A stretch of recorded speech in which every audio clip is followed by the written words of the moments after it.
we live? Yep.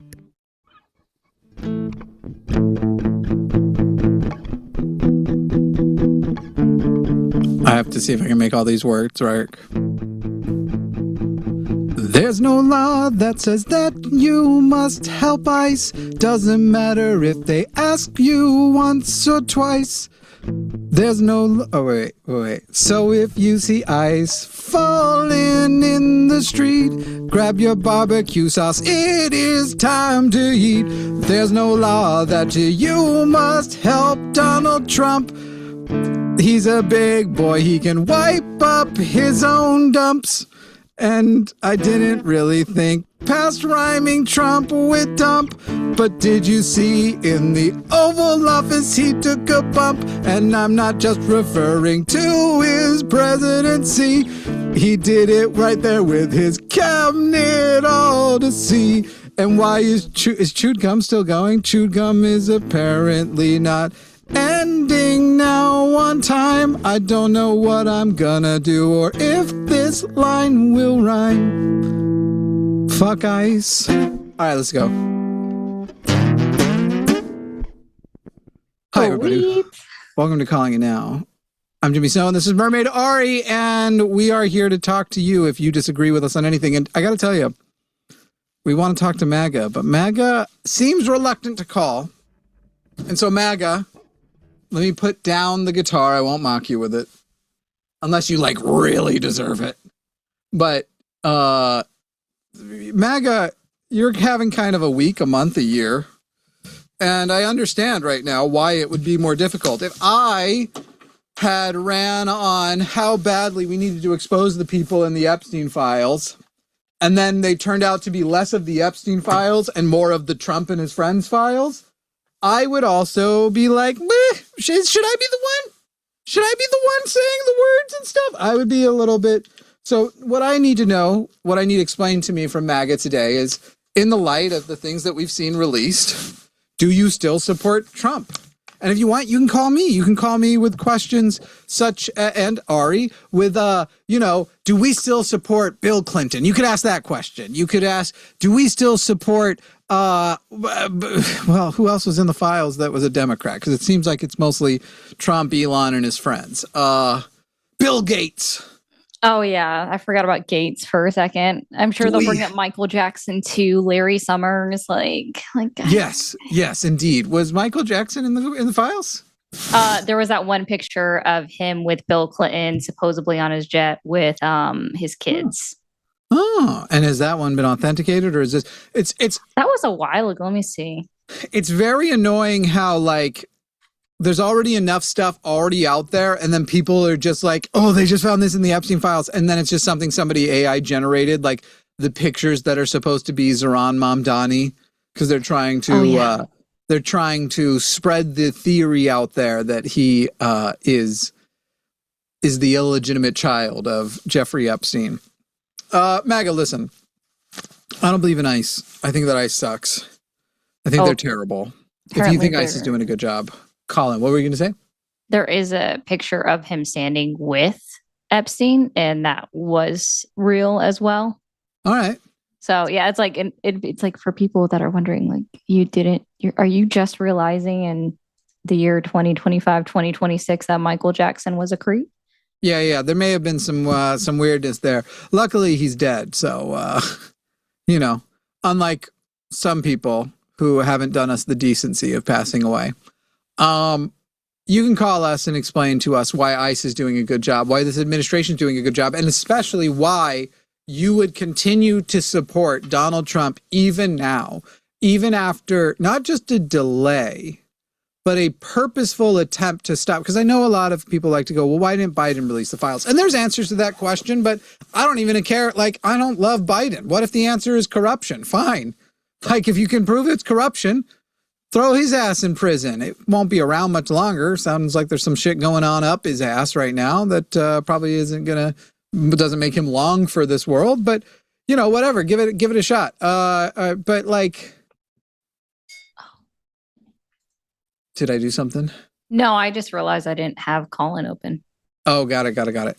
You can call in right there, that 336-543-2101, 336-543-2101. Do you feel satisfied? Do you feel satisfied by the release, even though Donald Trump is saying that the release totally exonerates him, and yet it doesn't? It's full of like really bad things. Like he acts as though there are things in it that make him look good and innocent. What are those things? Because I can't find them. I only find things that are allegations, certainly, right? They should be investigated for if they're true or not, but nothing that sounds good. What about Elon Musk? What about all this stuff about how Elon Musk is fine, that he's good? Why is this shit in there? Why is there email exchanges between Elon and Jeffrey trying to schedule a time for Elon to come out for what, in his words, the wildest party on the island, the night of the wildest party?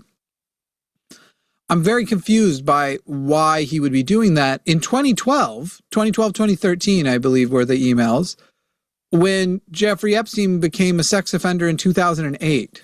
I'm very confused why, Musk isn't on it, whatever. These people, they're not guilty. Just these other guys are guilty.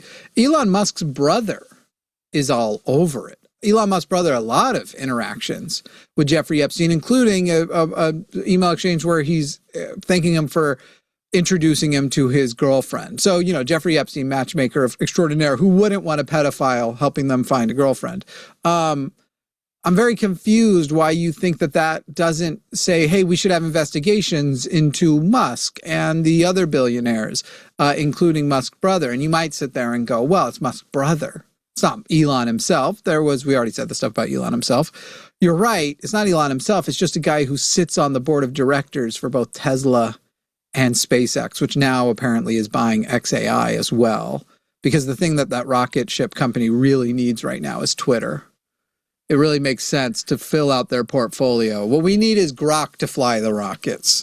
It's cool. Actually, they did a demo. I don't know if you saw this, Grok with the rockets. So because it now can control the smoke output, whatever you would call the stuff coming out of the bottom of the rocket, smoke, condensation, all that stuff. Yeah. Grok can kind of draw pictures with it. And so they gave Grok the power to draw pictures with it, and it immediately started distributing child pornography in the sky.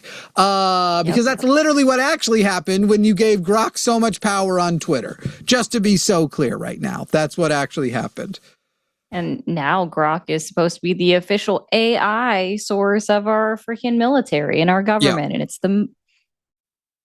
guys, come on. Yep. Yeah. Somebody mentioning Seinfeld ends up on the list. Oh, God. I understand. Let's find out. Jeffrey Epstein. Because sometimes people are on the list that you don't expect to be on the list. Like John's, not the list, but in the files. Jon Stewart was talking about mentioned. He's mentioned as that Woody Allen should do a thing in an interview with somebody like Jon Stewart. So he's technically in the files because of that. It's literally the funniest thing.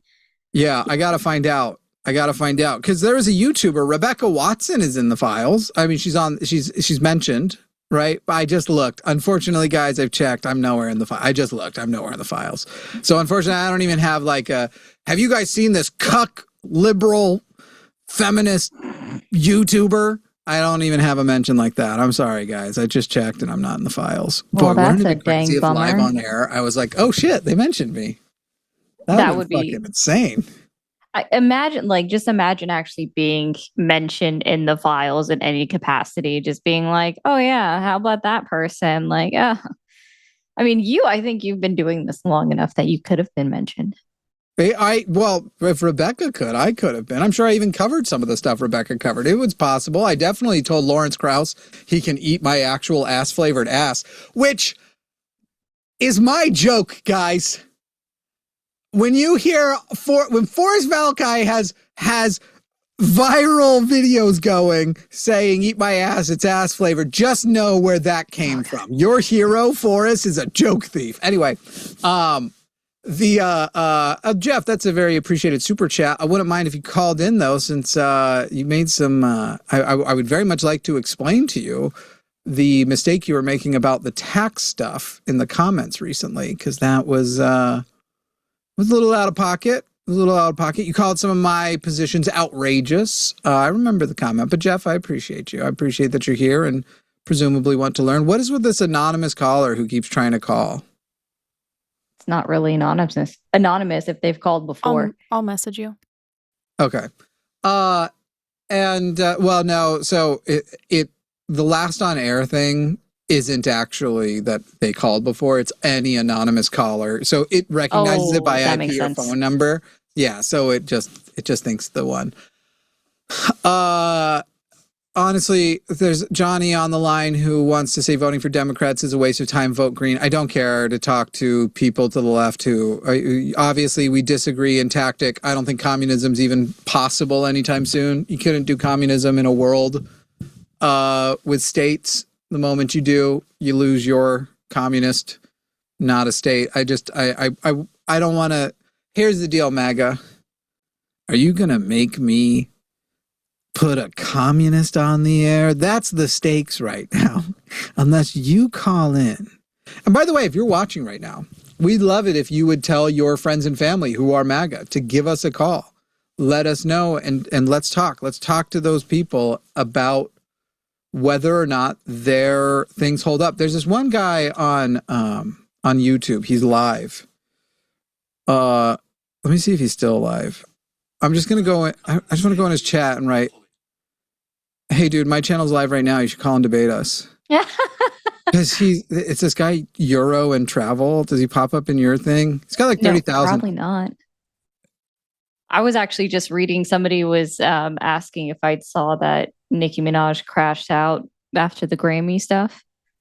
And so I opened up her X post. I assume that's what they were talking about. And gosh, that is hilarious. Hell yeah.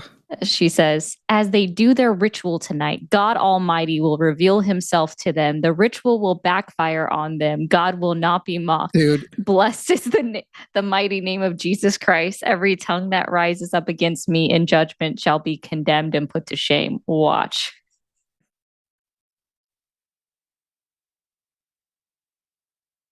He said, fuck your show. I don't do any call-ins. Of course not.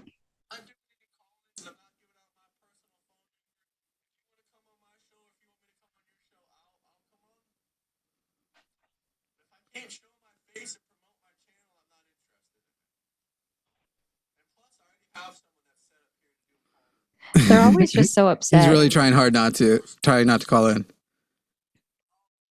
He said, fuck your show.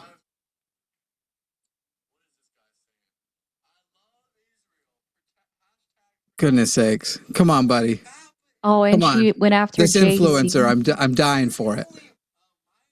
Go ahead. You talk while I see if I can go with this guy. Oh, you're good. She apparently also went after Jay-Z because if y'all didn't know, and I just recently learned this too, right? JC has been running like the thing with the Super Bowl and who they choose to play the Super Bowl half game. Fuck, I can't speak. Sports ball, yay, woo! And she went after him because Bad Bunny got chosen for the Super Bowl, and I guess she's just upset that, as somebody put in my comments, that Bad Bunny is a U.S. citizen and she wasn't. He said he might call because I said you can promote your channel. I don't care. And he said I might. Oh well, I've got a guy, but I might. Maybe I'll call. I'll maybe call. So it's this guy who like he streams and he ends up in my feed a lot, and he's got like Trump was right about everything as a flag as his background, and I gotta tell you, he just. I hope we get a talk because I don't know that anyone's telling him how bad his points are. Like he doesn't make good points at all. And it's like one of those things where it's like, man, all I want for you is for you to become, I know you're not going to leave the right. You're now making all this money on the right. Like, I assume, I hope he's making, if you're going to prostrate yourself like this, I hope you're at least getting paid. But you're getting an audience, you're getting all that attention, you're not going to move to the right. So I just beg that you start engaging with the better arguments and learn how to debate a real person on the left. That's what I hope for you. They're never able to. Gosh, this is like, I'm actually now just going down the realm of Nicki Minaj off because of a Yahoo Snopes repost. But she goes like, if you ever vote Demon-crat again, you're just as soulless as they are and will perish. What I just love is how original she is. Like, we haven't seen Demon-crat already. Right. Like you didn't know. And then she's like, this is her biggest flex, guys. Also, I won't be releasing an album until my contract is renegotiated. Please don't ever release music again. You should have stopped after you said you a stupid hoe. Dude, oh man, sorry. I'm just seeing Elon's Twitter also. Elon is like going between desperately being like, I'm not in the files, and being like, and we should start arresting people who are in the files. But like, bruh, your guy and your party that you're spending so much money keeping on to power. It's like, oh man. I'm sorry. When did Jimmy say that? What did Jimmy say? Let's see. No, I'm not voting into that guy. Well, it would be such a concession that if I begin say like, what the fuck is that profile photo? Is that like a picture of a bicycle made to look like boobies? Oh, that already sounds disturbing. Hang on. I gotta look. Oh no, it's a picture of Kitty. Listen, your profile photo. It's like a picture of something, and those are eyes with hazard things. In a small icon, it looks like they're anime tits. Oh shit. Which I don't have a problem with, but if you ever get banned on YouTube, that's going to be the thing. Oh crap. Yeah, so I'm not going to set the precedent of I'm going to call into. They can call us. They will get the exposure. They can say where their channel is and all of that kind of stuff. But like, we've got the thing set up. I would consider it for channels that are larger.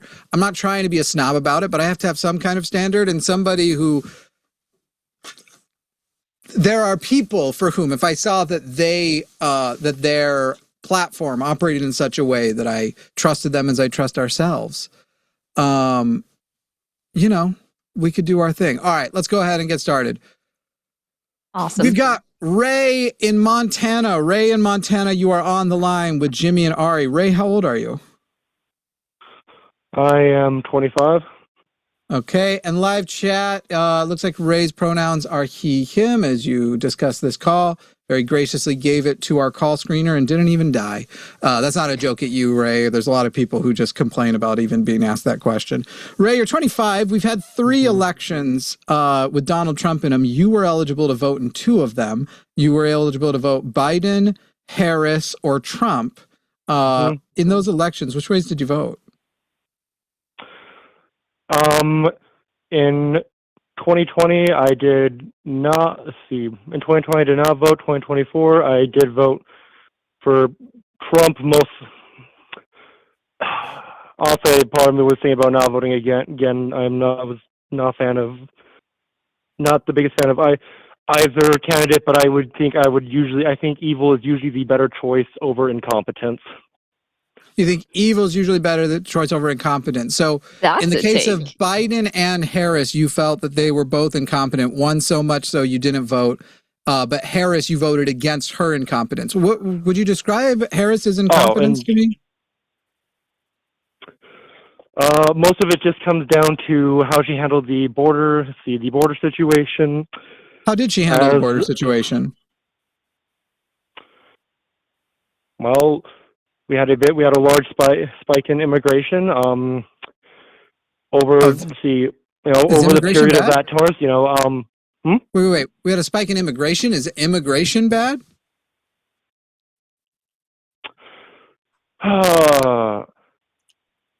Depends on the country being immigrated to, the quality of the immigrants coming in, as well as there are a lot of factors. I would not be a fan of saying either yes or no. In this case, I am.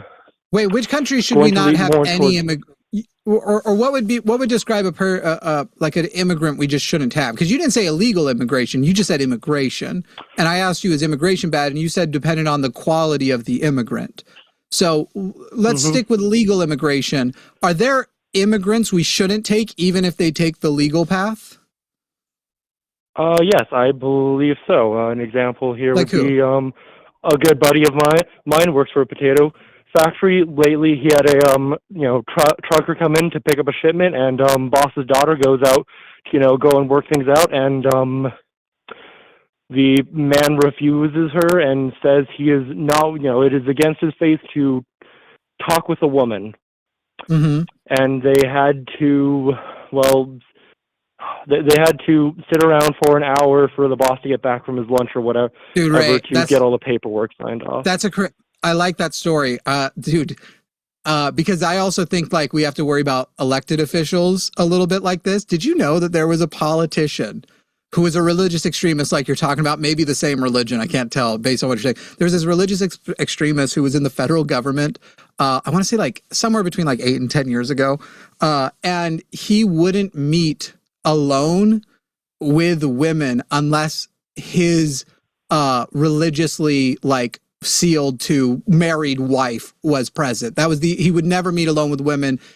Unless isn't that bizarre? Like, shouldn't we not have people in the federal government who's like, wouldn't you say his job is sort of impeded by the fact that like he can't really do his job? He needs to be meeting with politicians who are women, but his religion is stopping him from doing his job. Can we agree that's crazy? Yeah, I can agree with you. Great. So we agree that Mike Pence was a terrible choice for vice president. I'm really glad to hear that. Oh yeah, I am fully on board with that. Mike Pence. Okay, good. If you back off your mic a little bit, you're a little bit loud here. Now, should we go ahead and deport Mike Pence? Unfortunately, he is a legal citizen here, so sure. Well, should legal, we, if a person has Mike Pence? If a person has of course he was born in the United States, he can't be vice president without it. If a person was coming to this country from, say, England and was a Christian, should we ask them whether or not, hey, by the way, if you had to have a meeting with a woman, would you need your wife to be there before, that would happen? Is that a question we should put on the like intake form?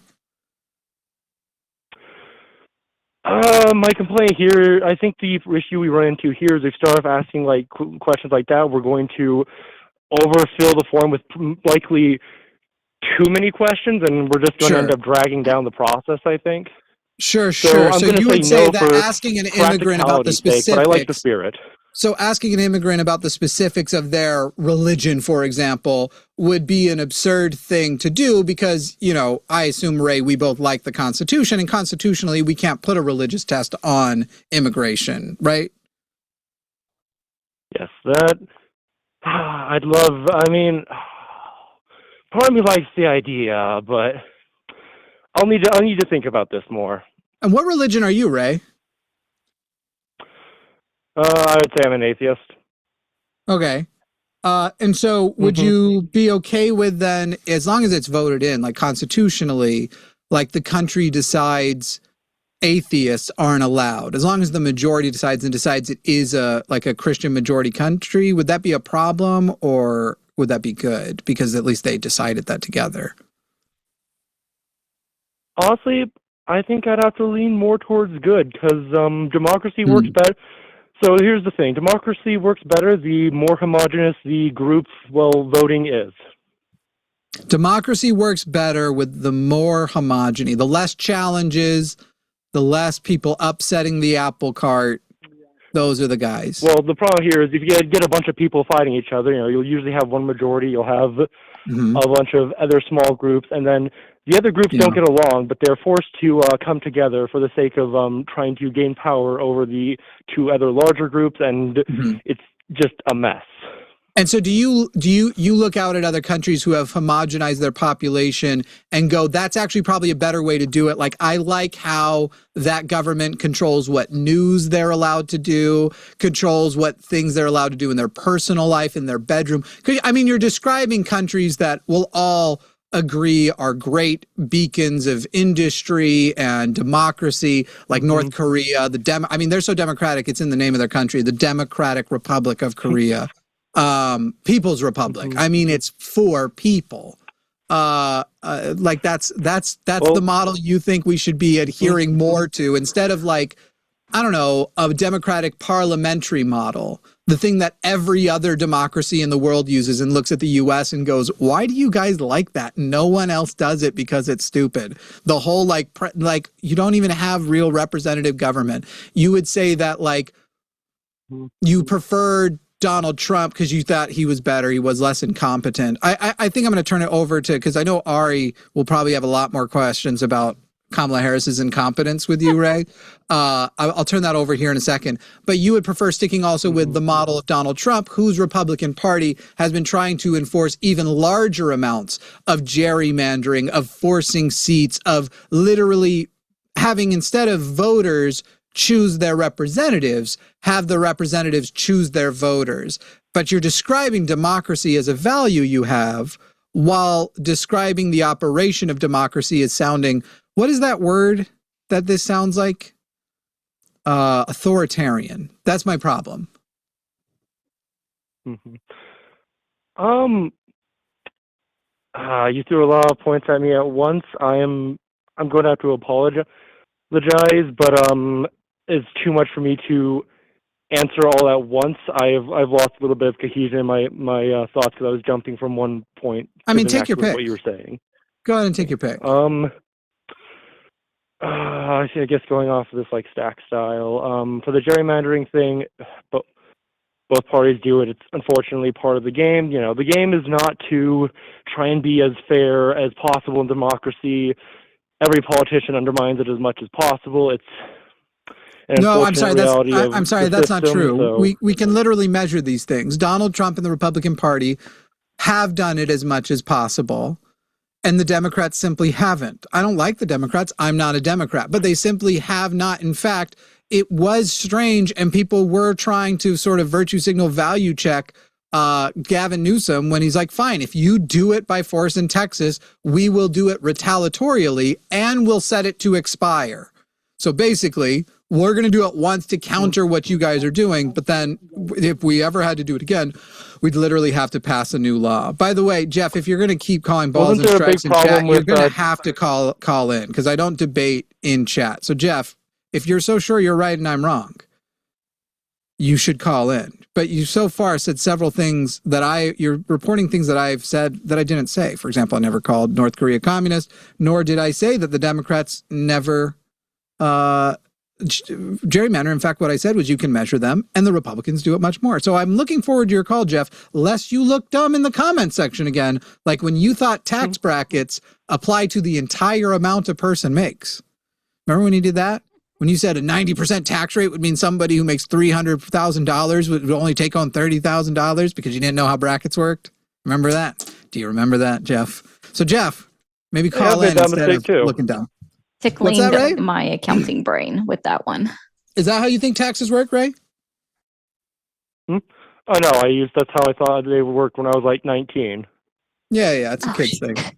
It's a good thing. Anyway, Ray, so no, you can measure these things, and it is simply not the case that Republicans and Democrats do it at the same level, and no one should be able to do it at all. Ever since Citizens United, there's been an explosion in corruption, but the amount of corruption that comes from the left and the right, the American left and American right, not the actual left and right, aren't even close to on par. And the further left you go, the less likely you even are to do any of that, take PAC money, and do corrupt bullshit.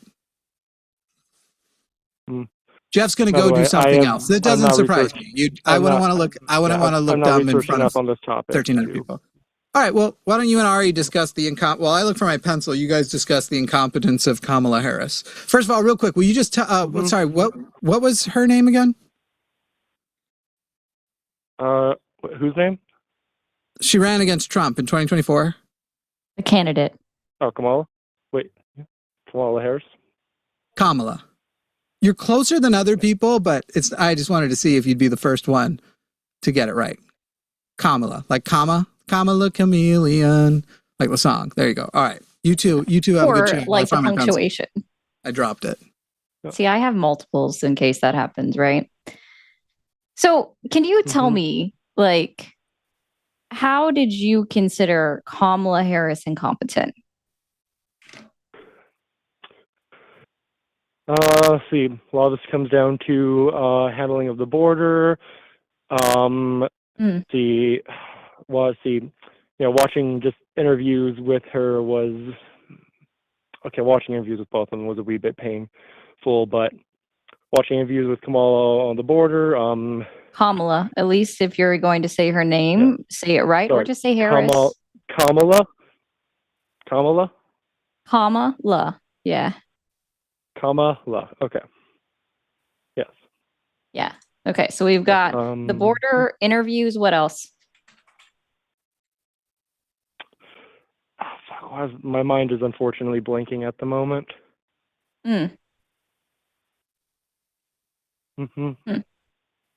Can you tell me what is the job of the Vice President of the United States of America? Stand in for first thing that comes to mind is stand in for the president when he is frankly incapable of performing other services. And in effect, they also end up tending to take over roles the president does not want to do. He doesn't do himself. In this case, Kamala had been tasked with Kamala had been tasked with border security. No, she didn't. She wasn't. That's incorrect. She wasn't? No. Okay.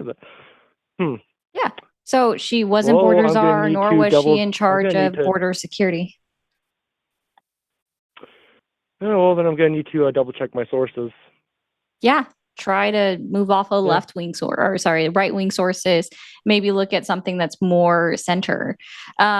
So like all Kamala Harris was put in charge of, and you can literally, or just listen to Joe Biden himself speak about it, is that she was placed in charge of looking at and evaluating the Northern Triangle countries. There's 3 of them, Guatemala, Honduras, and Venezuela. And you look into those 3 countries, find out the root cause of migration from there, and then do something to fix it, which she did. She got 3 companies to invest heavily into them. So they started new factories and opened up new jobs, which helped put them on track and give people new jobs, right? It gave them economic relief. So people stopped trying to immigrate to the United States of America. In fact, she became a whole ass meme in February of 2021, where she got on national television and told people, do not come. She's like, don't make that dangerous trip through the Dorian and do not come. She became a whole ass meme. Are we talking about what her actual duties for overseeing immigration are? Yeah, that's how it always comes up. I'm curious, Ray, which countries was she responsible for lowering immigration from? Do you know? I already listed those. You already did? She just told me Venezuela, Guatemala, and what was the third one? Starts with an H. Honduras? You got it. There you go. And do you know how she did? Did she successfully lower net immigration? I don't have the numbers on me right now to answer that question in good faith. Ari? She did. Oof. Oof. Yeah. Oof. She actually did pretty good. In fact, do you know who served Right. Do you know who was successful in obtaining $1.5 billion from Mexico for the southern border?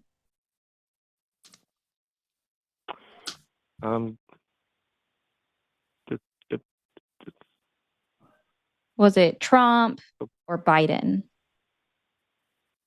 I mean, wouldn't surprise me if it had happened under the Biden administration.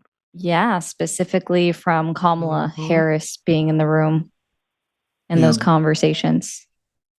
So, Ray, I'm curious, what was your, since I think we're getting to the bottom of how much you did, but I'm giving you the benefit of the doubt. You're saying you voted because there was an incompetence present.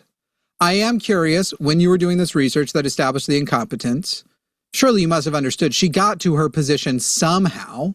So let's start with, what policy do you think was her best policy that made you go like, all right, well, if she won, at least that would be good? Do you know? So I'm going to be honest, this is not the debate I prepared for when I called in. Okay. That's okay. We can move to frankly, that. I'm not trying to harp on you. I do believe it's a little bit dishonest to, ask me a couple questions and then hard target, I don't think it's dishonest. Ray, I'm not hesitant to let us go to the other debate. I don't think it's dishonest to ask follow-up questions. You made a specific claim, and I was very interested in your defense of that claim. I'm content to move from that. You're in Montana, though, aren't you? Yes. Just out of curiosity, because I'm trying to remember, because we have the midterms up. Who is Montana? Is the gubernatorial race this year in Montana? I mean, I think Tim Sheehy just just entered whatever his position is, so I don't think we are having a race. I don't think we're having a big race this year. Yeah. Who is the governor there? Sorry, who is the governor there? The governor right now? Tim Sheehy is senator. Oh no, they're in Montana. They're in office until 2028. Yeah. It's okay. So theirs are in line. What's the name of your governor there in Montana? See, because you said Tim Sheehy, which is a senator, right? That's a senator from last year, last year, because there was was that a special election? No, I think it was a regular election. Tim Sheehy got it last year. Who is the governor there, though?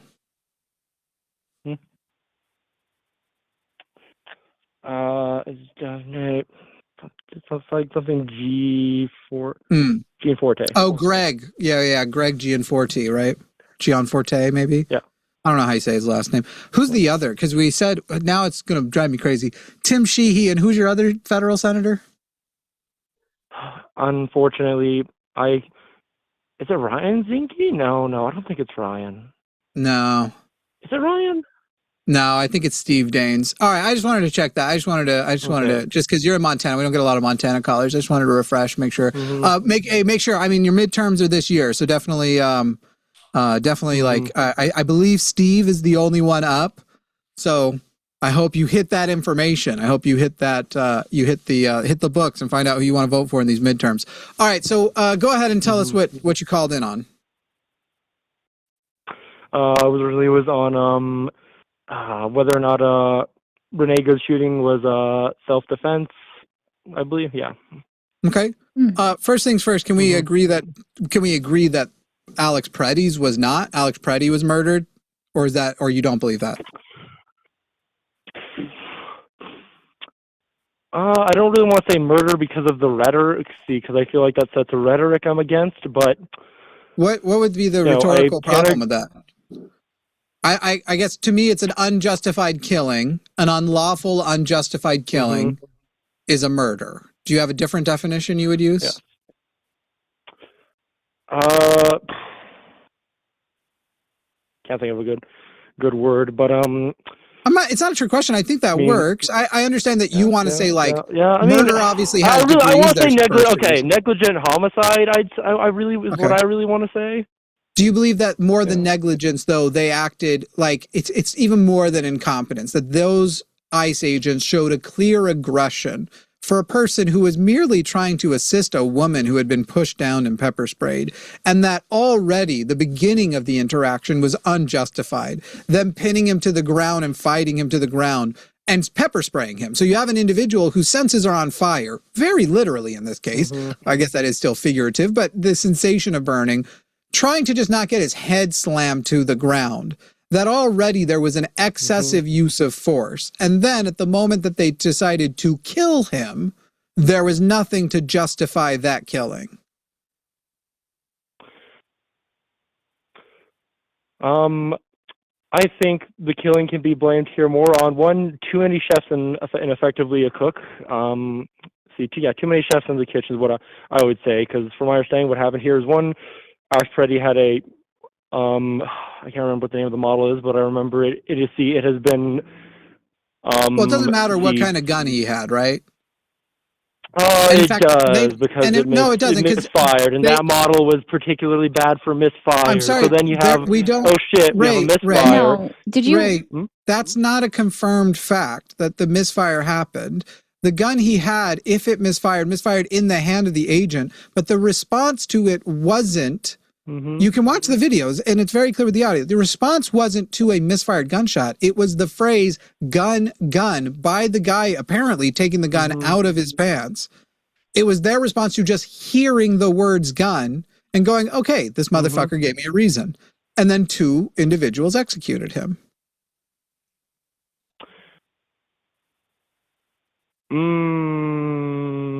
I don't know how much experience do you have Well, in, Ray, in situations. I don't know how to argue with you about the Renee Good shooting when most Republicans, and you're saying you're an independent, right?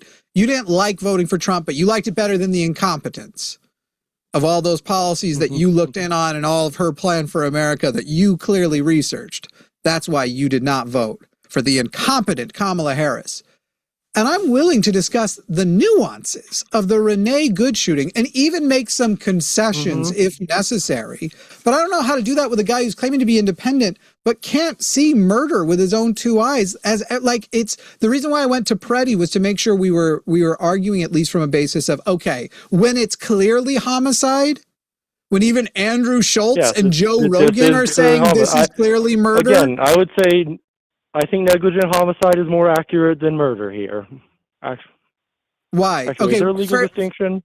Yeah, let's talk about that, Ray. What's the difference between first and second degree murder?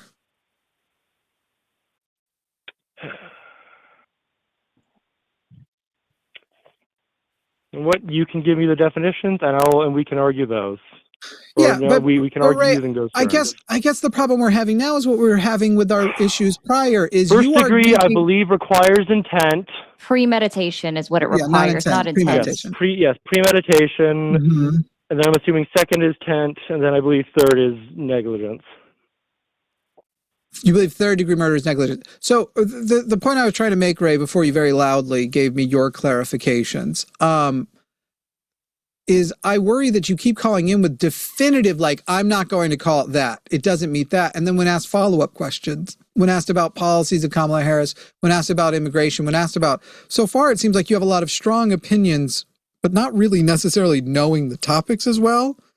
Is this something that you want to do now, or do you want to come back after you've spent a little time with any of these topics and feel a little more I'd like prepared? to do it now because it gives me better direction later. Oh, okay. I kind of agree. I was sort of saying I think you might have gotten 25 minutes of direction so far, and at a certain point, we're overloading you.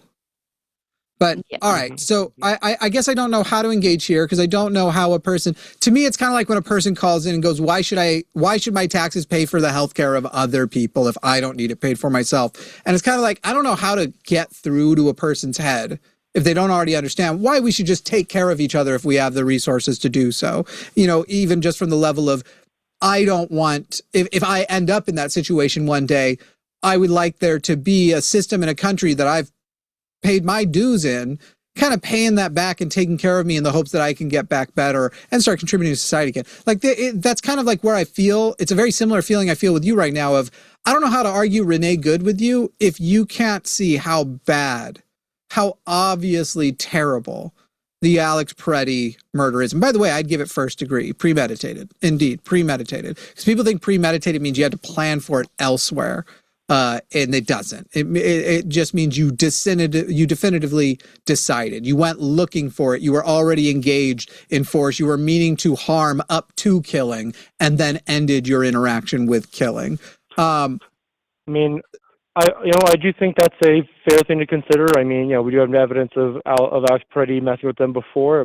Wouldn't surprise me. I could follow the logic of, oh yeah, this guy's been a thorn in our side. Right, here's how we set up a situation where that wasn't my logic. Get away with killing him. That's an entirely different theory than the one I just presented you. I'm literally talking about in the moments leading up, when they see him having the audacity to interfere with the woman that they are physically assaulting, that the premeditation of the murder can happen in just the short period of time between that and his murder. That's been determined by the Supreme Court. Correct. Oh, obviously, it's coming. Ari's got that didn't realize it was that short. Yes, premeditation doesn't mean you did it in your room a week earlier, or even earlier that day. It can mean for some things, I think what happened but no, it's not would required. require. I think what happened there would require too much coordination for it to qualify as. Sure, they premeditated it 11 days previously because. They premeditated 11 days previously because Alex Preddy kicked the taillights of a car. There you go. Yeah, if you go with that, I can agree with it. But deciding in the moment that, hey, this guy is interfering with the rest of this woman, let's kill him. At that point, I think their actions would have been too well coordinated for it to have been premeditated in that moment. Interesting. If we are going to go with the all right, so premeditation Ray, route. we'll move to good, but I feel like we've already established you I think are showing that you aren't as independent and moderate as you think. I think you have your team, and I think that you'll defend their team too, but that's just the gist I'm getting here. Here are my questions related to good. I've trained my dog to avoid the road unless I am on the road with him. You would agree that that's good training to give a dog, right? I mean, I wish my sister would have done similar training, but sounds like the reason why. Whatever tragedy hit you because of the sister and the dog, you get it. Now, I have a little brother who he has, I don't remember the words they use now, but he's like a high demand amount of autism. Like he can't speak very well, and his life has to be sort of in a constant state of monitoring. And my little brother, so he's basically a human pet.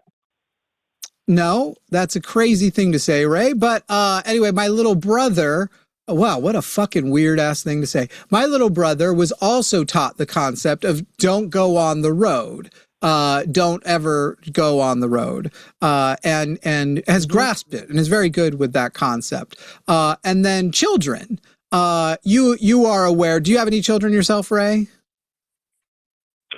Nope, but I have a niece and nephew.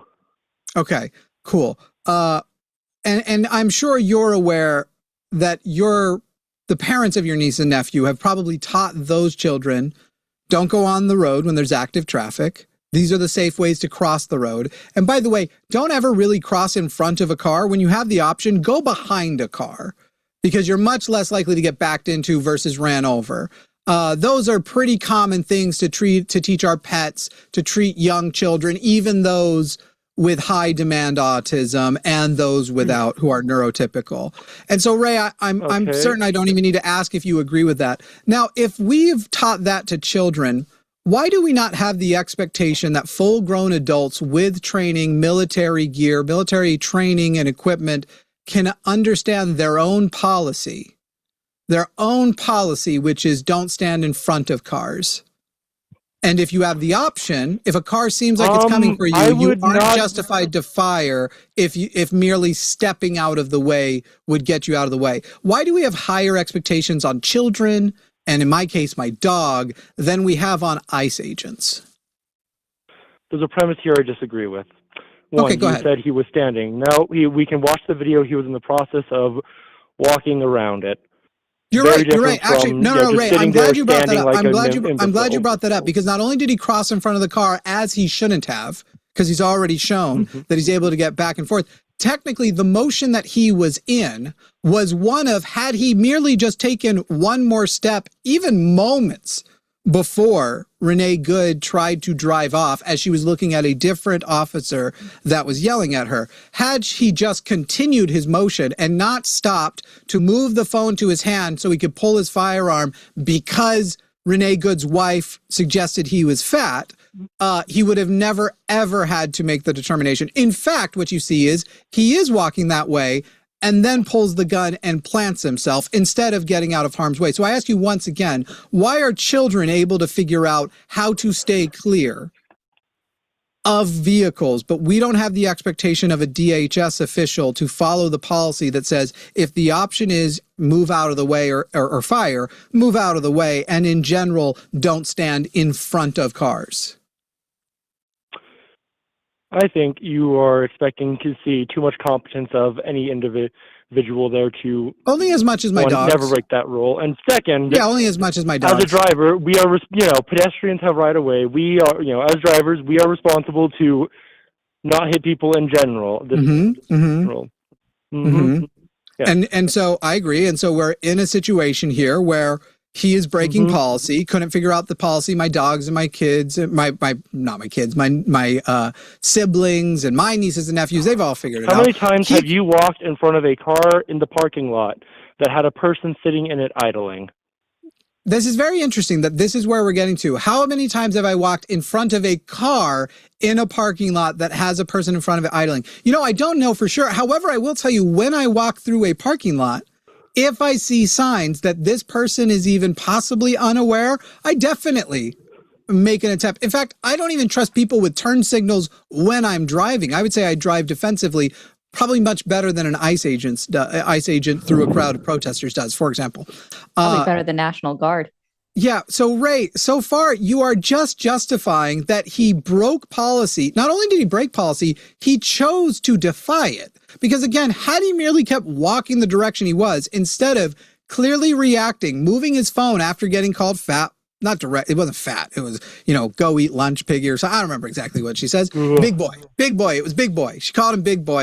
That's when, not anything that the woman driving was doing, nothing Renee Good was doing. That's when phone moves and the gun comes out. That's what the gun reaction to is, and then plants and then moves in the way. And then his response immediately after, Ray, after he has ended the life of a mother, a white one too, which for some reason raises people's value in America as far as how much people care. A white mother, but then lesbian. So who knows if she still gets the value, those points. Ray, he then is in the clear. She's dead and mutters, "Fucking bitch." I mean, I don't know, Ray. I think I have everything I know to be able to declare, at minimum, charges should be pressed and that should be brought to trial. That it should, whether or not you think he has a self-defense case, fine. I mean, you're declaring it is self-defense. Should be brought to trial too. Great. So you and I agree that Jonathan Ross should be arrested for the murder of Renee Good. And if they are able to create sufficient doubt that it was merely done in self-defense, that he'll get off. I mean, yeah, I can agree that it should go to trial. Mm-hmm. It is a federal agent, so that messes with the arrest bit. But, yes, he should be taken off the streets and it should go to trial. Great. I don't see what was hard about that. This is fine. I mean, it's obviously a complicated issue. Let's take it to trial and let's see what a jury of his peers did. I hope they handle it better than Biden in that Florida mess. Ray, I think we established you and I hate Biden, right? Yeah, I can agree. My biggest complaint with Biden is the way he handled pulling out of troops out of I'm about to mix up Afghanistan and Iran, I think. No, Afghanistan. Dude. Okay. Yeah, that thing was crazy. I'm a socialist. I can't stand him. And look, I didn't like how flippant everybody was with the COVID lockdowns. Do you remember when one of his agents killed, I don't remember if it was a woman or a man, they killed somebody in Florida who basically was like trying to force entry into somewhere without a mask, without a vaccine card. Do you remember? You kind of got the story that I'm talking about? The person got violent and then the federal agent ended up shooting the person and she died. I think he didn't mean to kill her, but that's ended up what? Does this ring a bell? No, during COVID, I eventually just stopped listening to news altogether. Okay, right. Well, so here's the part of it that I do remember that I hated. And here's what I want to avoid. When that happened, the federal government looked really bad. And so rather than let Florida investigate, they actually banned Florida from doing an investigation into the killing of their own citizen and said, basically, we got it. The federal government will do the investigation. Sure, we did the killing, but what's the big deal? So once again, being reasonable, Ray, you and I can agree that that is like clearly the government trying to cover up a murder, right? Yeah, like that's what that sounds like. Yes. Great, because that didn't actually happen. That's literally what's happened with the killing of Renee Good. I made up that whole story to show you that literally, as you're sitting here saying it's self-defense, then why is the government acting exactly like they need to cover up a murder? So people in power will always have a tendency to try and hold on to it and will be scared of giving up an inch. I think this is just that response to try and preserve it, and they're worried that I think there's an instinctual fear that if they let Minnesota have even a little bit of an inch of being able to investigate it or put charges here, it will threaten the rest of it. And I don't think so Ray, you're saying that the only reason they're engaging in what looks like a cover-up is for the sake of maintaining power through corruption. I mean, yeah, like lo and behold, government, this is how it tends to work. Yeah. By the way, just so you know, usually having the state do the investigation is the way the federal government gets out of accountability. They literally go, whoa, guys, What happened? Our agents did that? You know what? We're going to let the state of Montana, or that's where you're from, yep. Michigan, Minnesota. I'm just going to name all the M states. I hope there's not more than that. Missouri, Maine. Did I remember all of them? We're going to let all the M states, we're going to let them do the investigation, and whatever justice they seek, that's the justice that'll be done. Mississippi, God damn it. Michigan. Yes, I said Michigan. Oh, you did? Oh, my bad. Sorry, don't come at me like that. Don't rate me right now. Maryland. Massachusetts? You didn't say that. Okay, there's a lot of M names, guys. And that's so not my fault. Okay. It's excessive. At this point, M. Night Shyamalan's going to be a state before the end of the year. Ray. That'd be hilarious. Ray, none of what you're saying adds up. And so this is why I say maybe come back. Why? We do this for a living. I'm not trying to be a dick. We do this for a living. That's why we're a little prepared this way. I would come back with a little bit more in hand. So you've done a lot of talk here.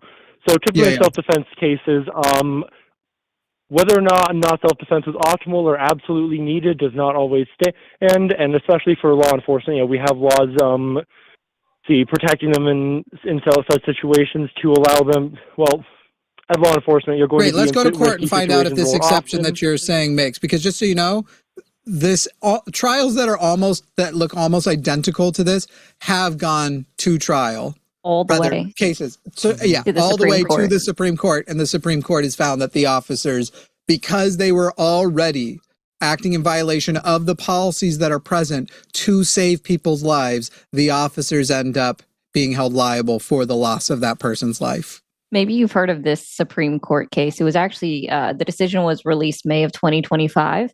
Barnes v. Felix. Have you heard of that one at all, Ray? Felix sounds familiar. Yeah. So in Barnes v. Felix, the Supreme Court that put a chokehold on someone on a train. I don't know the exact circumstance of why the cop was sued. That, I'll be honest, I don't know. I just know what the holding was, the ruling was, which is that when it comes to cases and it comes to officer involved deaths, right? So where they've killed somebody, they have to consider the totality of the circumstances, period. Yeah. So when we're looking at the totality of the circumstances in that moment, so the moments leading up to it and the moments after are also to be considered. So when you're looking at the totality of the circumstances of Renee Nicole Good, and you see that Officer Ross circled her car one full time and then did not move out of the way, which again, it has previously been decided in a 2003 Supreme Court ruling. Oh gosh, I'm going to mess up the name. Let me get the name of it real quick so I don't muck it up. But they decided in that one that the officer has a duty to move out of the way, to take themselves out of the line of danger. It's Brousseau v. Haugen, 2004. I was off by 1 year. And they also cannot place themselves or create the danger by moving themselves in front of a vehicle. So if you just look at Brousseau v. Haugen, and then you also look at Barnes v. Felix, and you look at the totality of the circumstances, he placed himself in danger, which was a violation of the Department of Justice own policy 16.000, where they say they're not supposed to even go in front of vehicles that are on. Yeah. These aren't small rulings, man. Like, Ray, let me give you an example. Imagine a cop has somebody pulled over. That person becomes agitated and turns on the car as though they're going to drive off. So that officer jumps on that like little sill shelf that vans have, like jumps on the vehicle and is like, don't you go, tries to like stop them. And the person takes off anyway with the officer on the vehicle. Would you say the officer is then allowed or not allowed to shoot the driver to try and prevent damage to himself? Well, from the rules we've just established, what would you have said before those rules? What would you have said before that? Would you have said that sounds like the officer, they should have complied? Here, yeah. I mean, yeah, I should have applied personal opinion. I mean, again, personal opinion here is I believe, the officer should be able to shoot, like, yeah. So I think here's the thing, Ray, here's the difference between your understanding around officers. I get it. Here's the difference between hundreds of years now of legal development and your understanding of the Constitution versus the courts. Because it seems to me like you would also expect, if that case came before the court, the liberals are going to side with the citizen, and the conservatives are going to say it's self-defense, and the police have to have the police. Can we agree that's what you would expect, Ray? I don't know, right? You would, maybe? Yeah, that seems like a reasonable expectation. And yet, what I just gave you was Felix v. Barnes. That was the case that she just told you about. Guess what the ruling was? That the officer jumped on onto the car. Onto the sill. That sounds a heck of a lot different than I just so happened to be. Excuse me, Ray. Wasn't he walking around it to get both license plates or something? Let's take the voice down. Your mic is already very sensitive. There's no neat reason to yell. Okay, Crackle is insane. And I'm going to finish my point, which is it's not. Ray. Listen. You have to just listen. Ray, 9-0. That the officer had tried to basically go through the window to stop the person. The person takes off anyway. So the officer was initially trying to prevent the taking off of the car. But the policy is you don't prevent that. You just get out of the way and you let them go and you get them later. And that is the thing that endangers the least amount of people. He violated that. He put himself in danger by not, excuse me, than being in the process of walking around. Ray, we'll get there. The decisions he made created that danger. 9-0. The conservatives and the liberals on the court said you can't do that. So as we already established, all you're saying is some of the material facts are different. He didn't jump on the sill, though he had done that in a different interaction a few weeks past that people like to bring up as reason why he might have PTSD, not bringing up that according to Felix v. Barnes, he violated the policy then too. Give me the dates here. Give me the dates. When did Felix, I'm sorry. when did that ruling pass? I'm positive you can do your own Googling. Barnes v. Felix. No, you're telling the date. Did Felix happen this May? Barnes v. Felix happened. The decision was in 2025, right? Yeah, the decision was in 2025 this year. But it was about a thing in 2016. Okay. By the way, this is just the most recent. There are other things, Graham versus Connor, Tennessee versus Garner, that were the precedent that they all pointed to about what's called moment of threat. Basically, if you violate policy in a way that puts you in danger, and to mitigate that danger, you kill somebody, you are the person who did something wrong. And that is what happened with Renee Good, with an officer who had a history of breaking the policy. That story about how he got dragged by a car was a car he threw himself into to try and grab the keys. Literally, the exact same thing as Barnes v. Felix, except for that he didn't then kill that driver. He would later kill another one.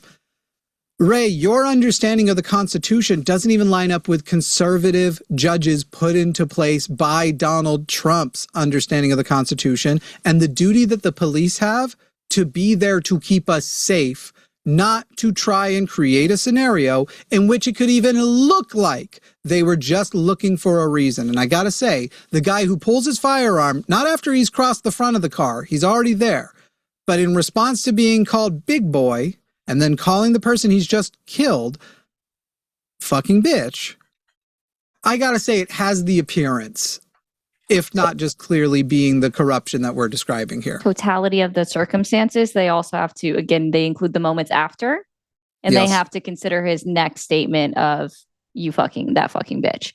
Yep. So like they also have to consider that.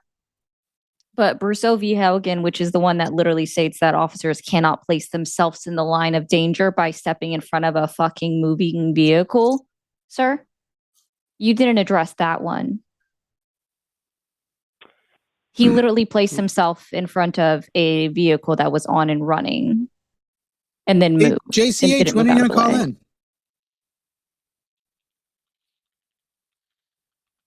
It was idling.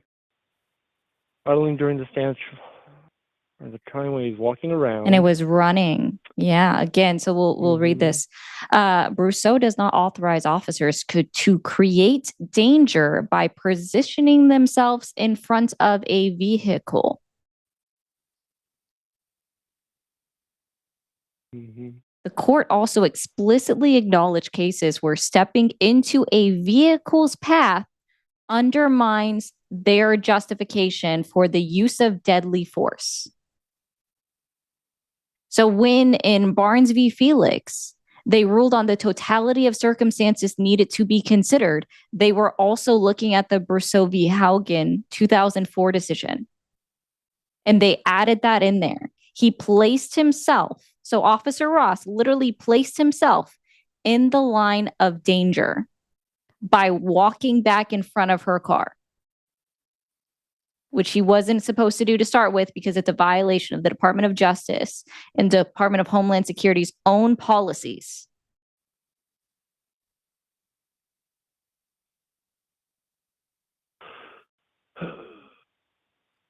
Ray, I mean, it's been 50 minutes and it's been basically the same thing. Do you want to give us a call back when you've done a little research? Yeah, officer-induced jeopardy is a Did great you want phrase. 60 seconds to demand earlier? You saying that autistic children who are high demand are essentially, what did you call them? Human pets? What? I don't get it. I'm a jokester. The thought process here is, yeah. Once the person you're taking care of demands a set level of attention and can never, have any hope of moving up out on its own and being independent, I'd say they are closer to pets in the way they end up treated and realistically viewed.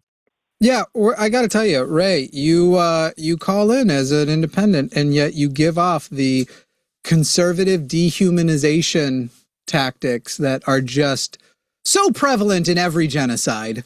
And I if we had more time, I'd get your opinion on eugenics, but I don't need another very not well researched opinion. But try that one too before you call in, Ray. You have a good day there, bud. Okay, you too, man. Ciao. Or stub your toe in the morning. I don't care. Ciao. That's some fuck shit.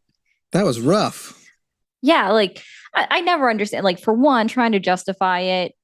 No, that's not how that works anyway. It like the most, and I will give them the slimmest amount of credit for this. Like, the only shot that you could say was heady, the teeniest amount, and I still disagree with it based off of previous Supreme Court rulings. The teeniest amount of justification for Renee Nicole Good was the first shot. The last two were absolutely unnecessary, and the third is the one that actually killed her, right? Out of the line of danger, and then created more danger because it made her vehicle go out of control and then crash, right? It's kind of one of those things where if the second two shots had, we'd have a more complicated conversation, but he would still, like, if justice was served, he would be held responsible. But you could argue it would have been a more complicated conversation, even though also all of the other yelling ICE agents around are also adding to that complication. More complicated, but like not better. The second two shots clear it of any complication, and then his mindset immediately following clear it of any additional complication. Exactly. And I'm going to say this real quick to my TikTok chat. Guys, if you want to have a conversation, you call the number on the screen. If you're in my TikTok chat and you're just chirping in your MAGA, prepare to be muted by moderators until you call the number on the screen. Gwen was a good little girl and called in. I think you guys are capable too. Yes, you are welcome to pick the next. I know we have some being screened. I think she's waiting for us to pick a call before she continues to screen. Okay. I mean, I think you might get a kick out of Gwen. I don't know if you saw the chat, but yeah, we can. All right. Gwendolyn. Oh, you've talked to Gwen before? I've listened to her. Oh, I see. Oh, have I talked to Gwen before? No, she's a TikToker. Got it. Gwendolyn in Washington. I'm not a TikToker, sweetheart. I've never made one dime on TikTok. All these followers, wait, is this a different I don't Gwen? even have enough to come up. I've not asked for one follower. I don't have to. I have a life, a career. Wait, Gwen. Hey, Gwen, do you post on TikTok? That's not required. I do. By the way. Well, that makes you a TikToker then. Gwen, we weren't saying you do it for a living. Gwen, we're not saying you do it for a living. Chill. Like we come in peace. We know you guys are having a rough week right now with everything that's coming out. And so we want to have like, oh, you should be Gwen. How could you, Gwen. Hey, Gwen. Gwen, Here, Gwen, let me because tell you my Gwen, background. excuse me. No, Gwen, you don't. My husband. Gwen, that beeping sound is the sound of me muting you. You've called in with questions. You asked a question. You don't get to ask a question. I'm not a doormat, Gwen. I'm a human. You're a human. Let's talk, Gwen. So you're currently muted because I'm going to answer your question. And then I have questions for you. I'm sure you've watched the show. Generally, at the beginning of the show, we have introductory questions about who you are, and we get to know each other a little bit so we can have conversation person to person. I can't believe I'm the one trying to take the temperature down for once, Gwen. So, Gwen, Yeah. The answer to your question is what would be such a bad week? Well, right now there's documents. I'm not even declaring they're true or not, but a week where millions of documents drop that say your guy was auctioning off children after testing them out first. That's not a good week. That's a bad week. Again, I'm not saying it's true or not. I'm just saying that's the mark of a bad week. A lot of files and a lot of evidence that he is specifically being protected more, that like Trump's FBI by Kash Patel and Justice Department by Pam Bondi literally released child porn by accident this week. Like, that's a bad week. Anybody can call that a bad week. I'm not saying that defines a presidency. It's just a rough week. You know, I don't want, if Trump was my president, I'd be like, yo, guy, fire the girl who accidentally released child porn. She's making you look like a pedophile. That's what I would do, personally. That's just me. Now, Gwen, I'm going to unmute you in a minute. We're going to get the introductions done first, okay? And then we'll get into the conversation. It's going to be a back and forth. So if you keep trying to like monopolize and talk over me, that's just a thing I don't really do. I don't let people just talk over me on my own show. While you might not be a TikToker, I am a YouTuber, and I even get paid to do it. And I ask people to subscribe. In fact, Gwen pointing out it's fucked up to ask people to subscribe. And if you're watching right now, please subscribe. Gwen, my first question for you is, how old are you? And then I will have another question. So when you hear the beep, it will unmute. So if you would just answer how old you are, and then let's just get through these questions. It'll be fine. Everybody will be happy. All right. Gwen, that's the beep. I'm 45 years old. Excellent. And that means that you were eligible to vote in the last 3 elections where Trump was in. Yes. Did you? And who did you vote for in those 3 elections? I voted for Trump 3 times. Been Excellent. a Republican since I was 18. Okay, great.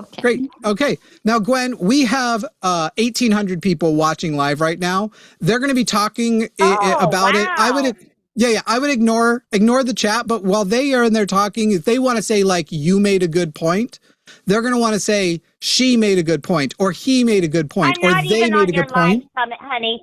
I'm not seeing your live great, Gwen. right now. I'm just Gwen, on that's the great. phone That's great. to you. What would you like the live chat to refer to you as? A he, she, they, or something else? MAGA. No. Sorry, MAGA is fine. They know you're MAGA. Pronoun-wise. Pronouns, sweetheart. I Well, don't. but I'm a Gwen, married woman for 11 years with my husband 13. Hey, Gwen, the phrase "I don't do pronouns" has a pronoun in it. Okay, so Gwen, all I'm asking you is forget that they're Gwen. I'm not a he or a she or a they or You're whatever other bullshit. Okay, so if somebody, so Gwen, to be clear. Gwen, of my best guy friends, like brothers to me, are gay. Okay, Gwen, so you're talking over me again, so that beep is me muting you again because you keep talking over me. Just so you know, gender, he, she, they, them, has nothing to do with being gay. I am a cisgender, meaning I'm not trans, man. I am bisexual, and yet I'm still just a man with he, him pronouns. Now, Gwen, just forget about pronoun things, okay? If you were to come into my house and I ask you to take your shoes off, you take your shoes off because that's the rules here. Okay, and the rules here are, out of an abundance of caution, out of an abundance of respect, because you can't just tell by names, because you can't just tell by voices, all we want to know is, if somebody was referring to you, and clearly you don't believe in anything outside the binary, so we'll make it simple. If someone's referring to you in the chat, would you rather they say he made a good point or she made a good point? Those are your 2 options there. Which one would that be, Gwen? Point. Which one? Sorry, one more time. She made a good point. Would you spell it? Because your audio's not perfect. Is that with an S or no S? She. Okay, with an S. Okay, White, excellent. Blonde hair, blue eyes. Okay, she, white, blonde hair, blue eyes, Christian nationalist, right? Is that true? Yep. By the way, that is such a long phrase for us to say every time. Gwendolyn, would you mind first if I just call you Gwen? Is that okay? Or do you prefer Gwendolyn or Lynn? Call me Gwen, no problemo. Okay. And Gwen, when I refer to you as a Christian nationalist, like I kind of want to shorten that too to like nationalist Christians. Yeah, no, I get you. Do you mind if I shorten that to nationalist Christian? That's Christian church. That's interesting. Yeah. Hey, Gwen. So you're a nationalist Christian. Do you mind if I just shorten that to like Nat and then C for Christian? Like it should be Gwen, she's Nat C. Go right? Ahead, is that okay whatever for you? You want to do, buddy. Okay, great. Okay, Nat C, Gwen. Like TikTok is fucking Yale or Harvard. It cracks me up. It cracks me up. TikTok is Yale or Harvard? I'm not even on TikTok. Gwen, I legitimately don't post to TikTok. Like Gwen, I'm a Yale YouTuber. Or Harvard. Because you didn't fucking go to college. You have to pretend. Gwen. I'm not a TikToker. You're calling my show. Ari is here as a co-host. I don't even post on TikTok. The stream I was talking about that now has 2,000 people in it watching live, that's on YouTube. Okay? Oh, okay. Hi, everybody. Hola. Yes, everybody please say hi to Gwen. Gwen, the Nat C. Gwen has confirmed that Gwen is a Nat C. Gwen, thank you so much. Thank you so much. Okay. Mahalo. Gwendolyn. Gwen for short, because we're friends now. Gwen. Como tita. Okay, como titties all day long. Gwen, what point did you call in to make? Let's see. Brought my husband and daughters to this country 11 years ago, legally, from the Dominican Republic. Wonderful. Do you know that cost my husband and I over $20,000 for the three of them to go through the immigration process and become legal citizens? I mean, honestly, Gwen, that's crazy. My husband and daughters became legal U.S. citizens. And I agree that the American government treated you poorly, because if obviously there's good reason for them to be there. My husband works outside all day long. And doesn't worry about ICE. He's got his papers that he's willing to show. Awesome. So why would he worry? Gwen, I'm with you. You were definitely mistreated by being required to spend $20,000 on top of already the value that your Dominican husband and daughter presented. You shouldn't have been asked to spend that amount of money. That's crazy. It should be way easier for these people to immigrate. Like my mother, she's an immigrant and went through like nothing. Vote. He won the Latin vote. You know that, right? I'm sorry, who did? Trump won the Latin vote. The Latin vote? By what margin? What were the percentages? By a lot, honey. By a lot. Yeah. No. A lot's not a number. What's the exact? Hey, Gwen. What's the exact number? Do you know personally? Hey, Gwen. How many Venezuelans? Gwen, I live in Texas. Is that a trick question? It's a lot. Okay, Gwen. You know a lot of Venezuelans in Texas. Gotcha. I think they mostly live in Miami, New York, on the East Coast. There's that's a lot Cubans. of Venezuelans in the Dominican Republic. Hey, Gwendolyn, listen. I get my Latin Americans mixed up too. I can't tell a Selena Gomez apart from a Bad Bunny either. But that's just our Nazi culture. Like I grew up also a nationalist Christian, and so we were just both. Anyway, the Dominican Republic. That's excellent. Why didn't you stay? Probably because I make over $350,000 a year in the United States. Oh, wow. So I guess we shouldn't be complaining about that $20,000. That was cheap. That was a drop in the bucket. That was nothing for you. It was pretty much something. It's just that, Biden let $20 million in for free. Yeah. So now back to the claim you made earlier. What percentage of the for a living? Gwen, you want to hear how I make that money? After you answer my question, because you made a claim a few minutes ago, what percentage of the Latin vote I don't know what percentage. Do you think Trump got? All I know is that I've heard over and over and over how Trump won the Latin vote. Right, but he didn't. So that's the problem. So the problem is, Gwen, that he didn't. Millions of dollars. Yeah, Gwen. To this country. Yeah. They spent millions. thousands of dollars to come here legally. Gwen. Right? Gwen. Hey, Gwen. People voted for Trump because of the economy and the border. All right, so I'm having to mute again because you aren't here for a conversation. You're here to opine. So, Gwen, I'm now going to give you the numbers. Kamala Harris got 56%. Now, 44% for Trump. That is not, I mean, that's crazy. That is crazy because, I mean, he's a racist. But, you know, impressive nonetheless. He made gains with the Latin population, though there is that embarrassing thing, too, that some of those numbers are because a lot of people just didn't vote for Kamala Harris. That's why even though Donald Trump beat Kamala Harris, he wasn't even able to get more votes than Biden got the past time. So even though he's the most recent president, he isn't the president with the highest popular vote numbers of all time. It's like a sort of embarrassing blemish on his record, plus being impeached twice and all that other shit. But anyway, so now that you have the correct information, he actually lost the Latin vote. Though impressive that he made such gains, he did better than he did the time prior, and he did better, I believe, than even the Republicans who went up against Obama. He did not win the majority of the Latin vote, I'm afraid. We'll now unmute you, and I'm sure hear a very well-reasoned, calm, and on point, never leaving from topic rebuttal.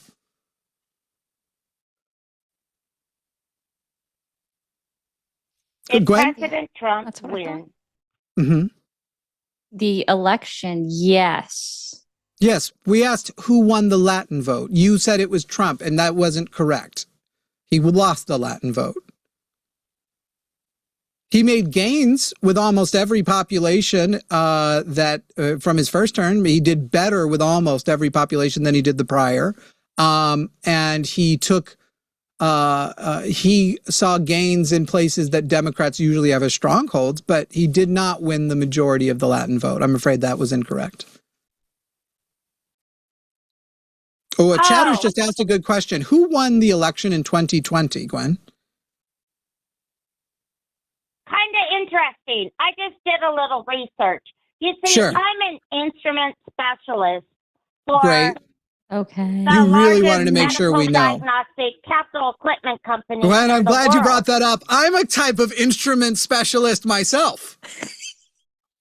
Do you sell Also, $400,000 chemistry analyzers to hospitals? Yes. Because I've done that for over 11 years. You sure have. I sell chemistry, immunoassay, What is this? coagulation. Hey, Gwen, what is this? Why are you telling us this? Lab diagnostic instruments to hospitals for a living. Unnecessary information to the conversation for 500, Jimmy. Yeah, I'm really curious. What is this information going to do for us? I just did some research myself. Did you find out it was 42%? Great. Where did you look? Where did you find that information? Let's see. I went on Google. And what did you get? A bunch of different articles. Would you tell me exactly what you Googled? What are the words you put into Google? Did President Trump win the Latin vote? Okay, what is the exact response you got? Trump back to power. Give me the numbers they gave you, buddy. I'm not gonna. Again, you guys try to act like this is a fucking class at Yale.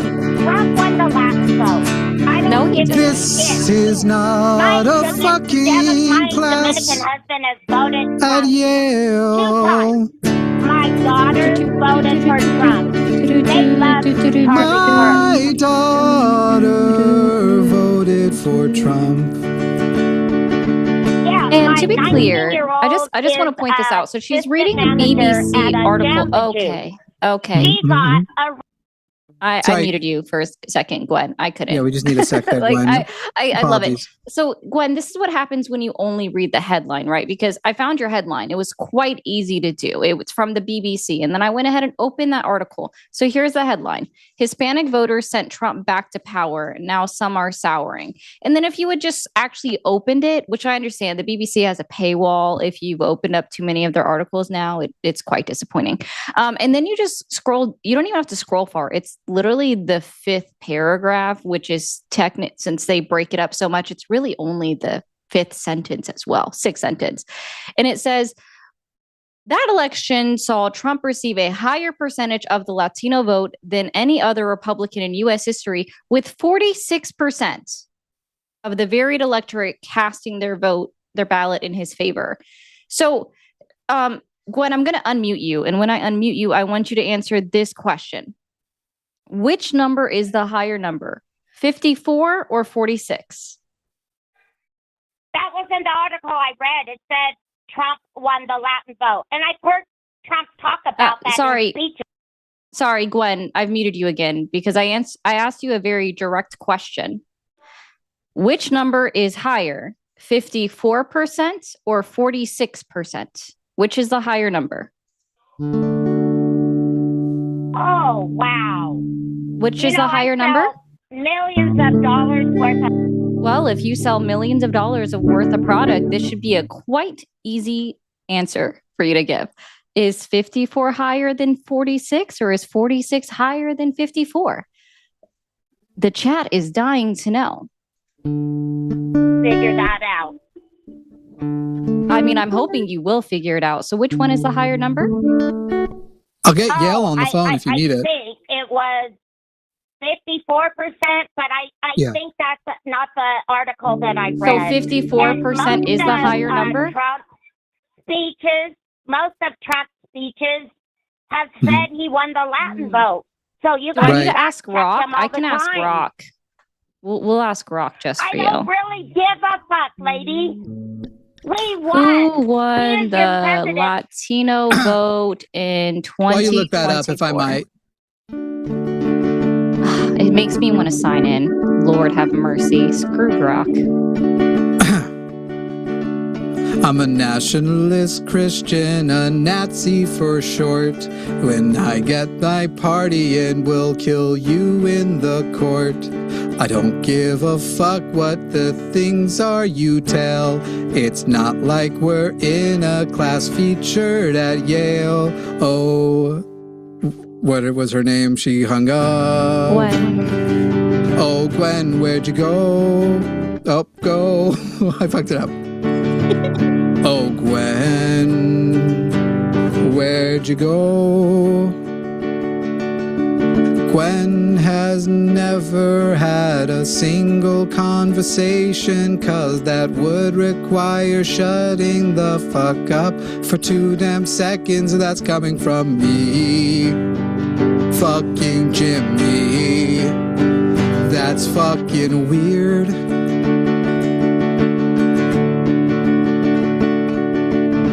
Gwen, why did you run away? I'm just a simple happy gay on TikTok. Oh, wait, I'm not on TikTok. I think that's all I have. But Ari is. Yay. Yes. I can't sing. So let me follow be clear. Ari on TikTok. Hey, you heard the man. So to be clear, even ChatGPT says that Donald Trump got 42% of the vote. So, guys, I wasn't going to do that. But if you call in and say I'm an instrument specialist, what do I do? What do I do with that? I'm not even very good at it. I'm basically playing what I remember from high school, guys. I'm mostly doing G's and D's. She waited like 25 minutes to crash in, and it was great. I liked when she said it would be okay to call her Nazi Gwen. Didn't even pick it up. The chat was dying. I had no choice. You're quite right, Kim. You're quite right. Oh my God, they write their own songs. Jeff in New York, you're on the line with Jimmy and Ari. How are you, Jeff? Oh, is this the Jeff? Good, how are you? Delightful. Is this the Jeff who super chatted at the beginning to tell us how much you love us? Yes. Okay, good. Now, first things first, you're a little quiet. Is that because we're on speaker, or is it our side that's having the problem? Oh, hold on. I think it's because it's going through my car. Oh, yeah. Are you driving, Jeff? Yes, but are you driving? I'm parked right now. Okay, good. We're going to stay parked. Jeff, I want to ask you something. Let's say that for people making $200,000 or more, their tax rate is 90%, that the bracket is $200,000.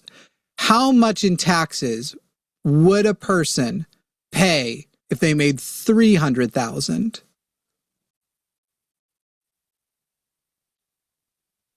If they made 300,000, yeah. Have you looked up since your comment how tax brackets work? I haven't. Okay, so Jeff, I'm just going to explain it to you very quickly. First of all, I didn't say those specific numbers. I said anybody making under 200,000 in a good tax situation where universal health care is out there, anybody making under 200,000 is not going to get affected at all. But you said that what I said was crazy, which was that 90%.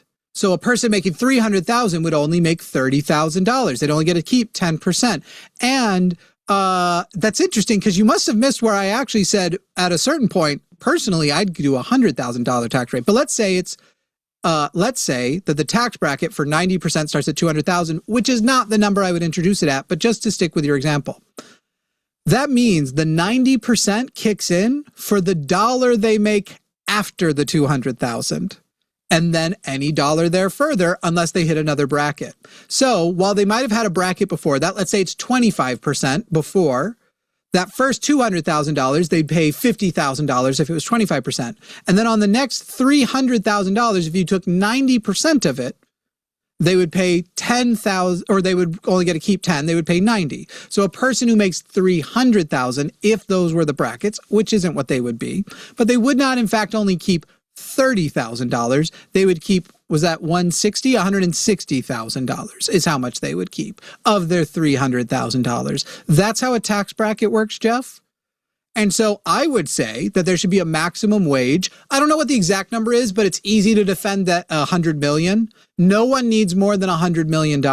So if you do not reinvest that money back into your company, into your workers, you don't spend it on people, in paying salaries and expanding companies, if you have that money, if it's the money you have, I would give 100% tax rate to any dollar above $100 million. Certainly it's a number lower than that, but it would mean you don't hit 100% until you hit $100 million. Because no one needs more than $100 million. Not a person ever needs more than $100 million. So Jeff, the things where you said that, and you also told me in a comment too, and the reason why I know this is we might have roasted your comments a little bit on the bonus show of the podcast today, but you also said I should put my money where my mouth is and give the money to the government. No, I don't do that. I run a socialist pay structure at the company I own. I actually stopped doing my job as a solo YouTuber where I made way more money to expand the line and started giving that money to the people who work here on profit share. So Jeff, now that I've corrected some of the things you've said, is there any way you would like to engage that or just get to your point about universal health care? Yeah, thank you. I appreciate that because it gets really confusing. Yep. But I feel like I understand it better now. It's definitely not as bad and as scary as I thought it was. Good. And yeah, like I can definitely agree with your point about the like everything over 100 million. Like, you know, someone who has money like that, they're not gonna like really feel that difference if their taxes go up. And they're not going to be happy. Agree on. They've already done the, like, your happiness caps out in literally the hundreds of thousands of dollars. People are actually happier making several $100,000. I think it's somewhere in the like $400,000 range. And then your the happiness index actually reduces, and people who inherit their money are miserable too, despite the fact that they are put in such power. Now, it says here you're against universal health care because the effect it would have on raising taxes. Jeff, do you make more or less than $100,000 a year? Less. Okay. And are you, Jeff, how old are you? I'm 27. Okay. So you now do not get your parents' insurance. You are responsible for your own insurance, correct? Yes, that's correct. What would you guess is going to be the amount of money your premiums are? Do you know what a premium is with health insurance? I don't know if you have insurance. Yeah, I currently don't have insurance. Okay. How much would it be a month for like a silver plan for you? Do you kind of know the range? It's been a while since I've looked at it. so I'm not. And I'm sure. just going to guess off the top of my head because it's been a while too, but I remember what the numbers were and can kind of adjust for inflation and compare to my current state. You're probably looking at $300 to $500 a month for a silver plan. I have a gold plan, and at 35, I'm paying over $600 a month. And then on top of that, I'm paying, if you average it out to how much I spend over the year per month, I'm spending probably like $2,000 a month on just my healthcare. So Jeff, if your thing would be, let's just go 400 to be safe. We kind of in the middle of the range. Times 12 is $4,800 a month. And that's just premiums. Let's say you go to a physical with a silver plan, you probably have a $50 copay. You do your physical every year. And then let's just average it out that in 5 years, you're going to have some kind of big expense that you end up having to do your copay, maybe not out of pocket minimum, but basically what we're going to do is just round up your $4,850 to, if you just held where you are, which isn't how it works at all, it gets way worse. But if you just held it where it is, basically you'd be paying $5,000 a year for healthcare if nothing too crazy happens to you. So Jeff, are you still against universal healthcare if you, an individual who makes less than $100,000, have to pay a little bit more in taxes if those taxes are substantially less than $5,000 a year, which is how much it would be for you to have insurance? I mean, I'm still not 100% sure if I would be for it. Like, I don't know what. Then where's your issue here is cost, right?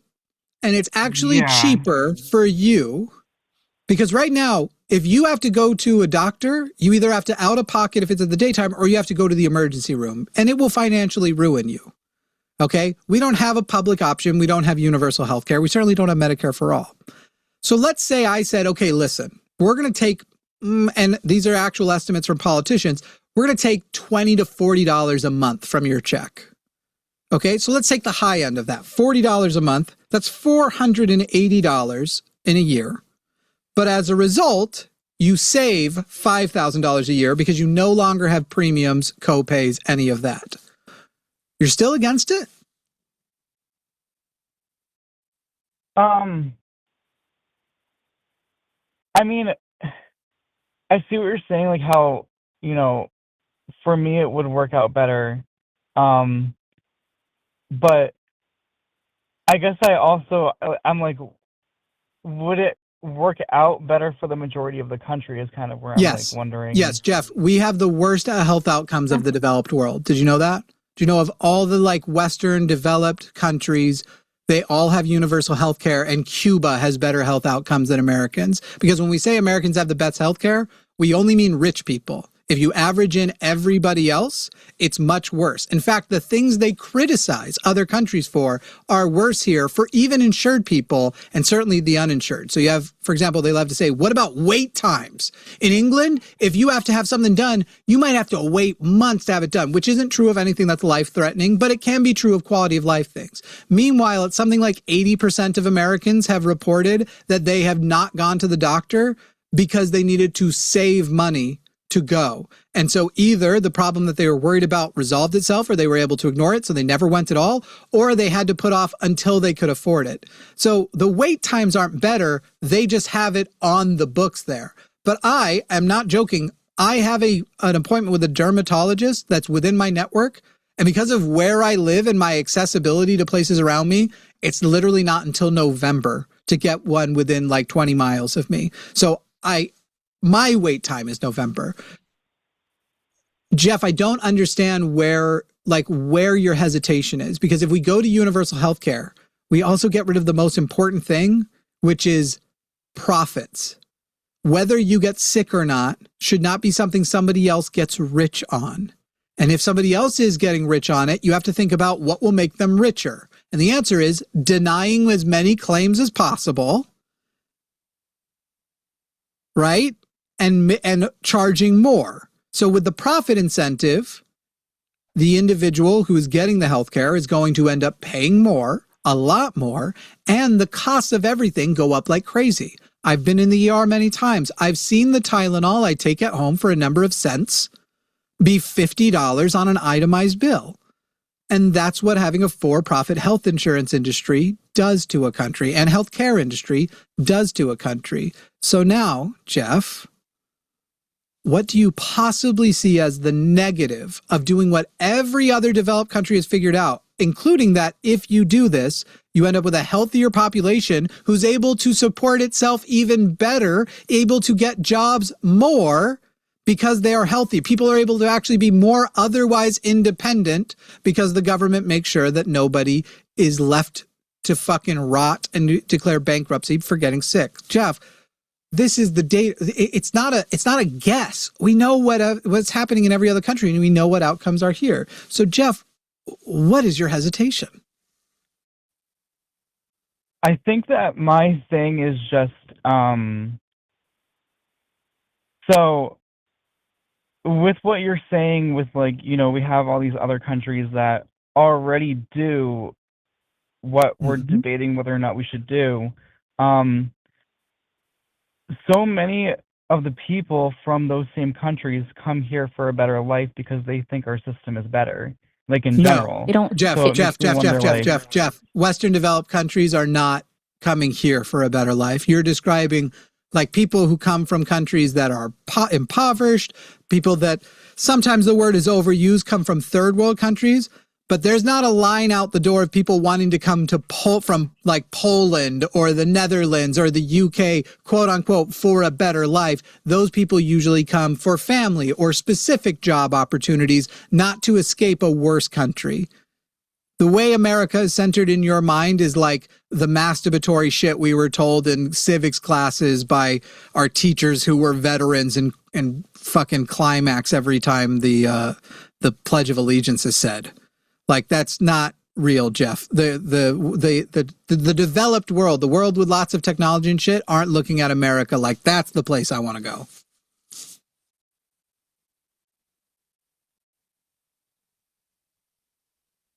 Yeah, that makes sense.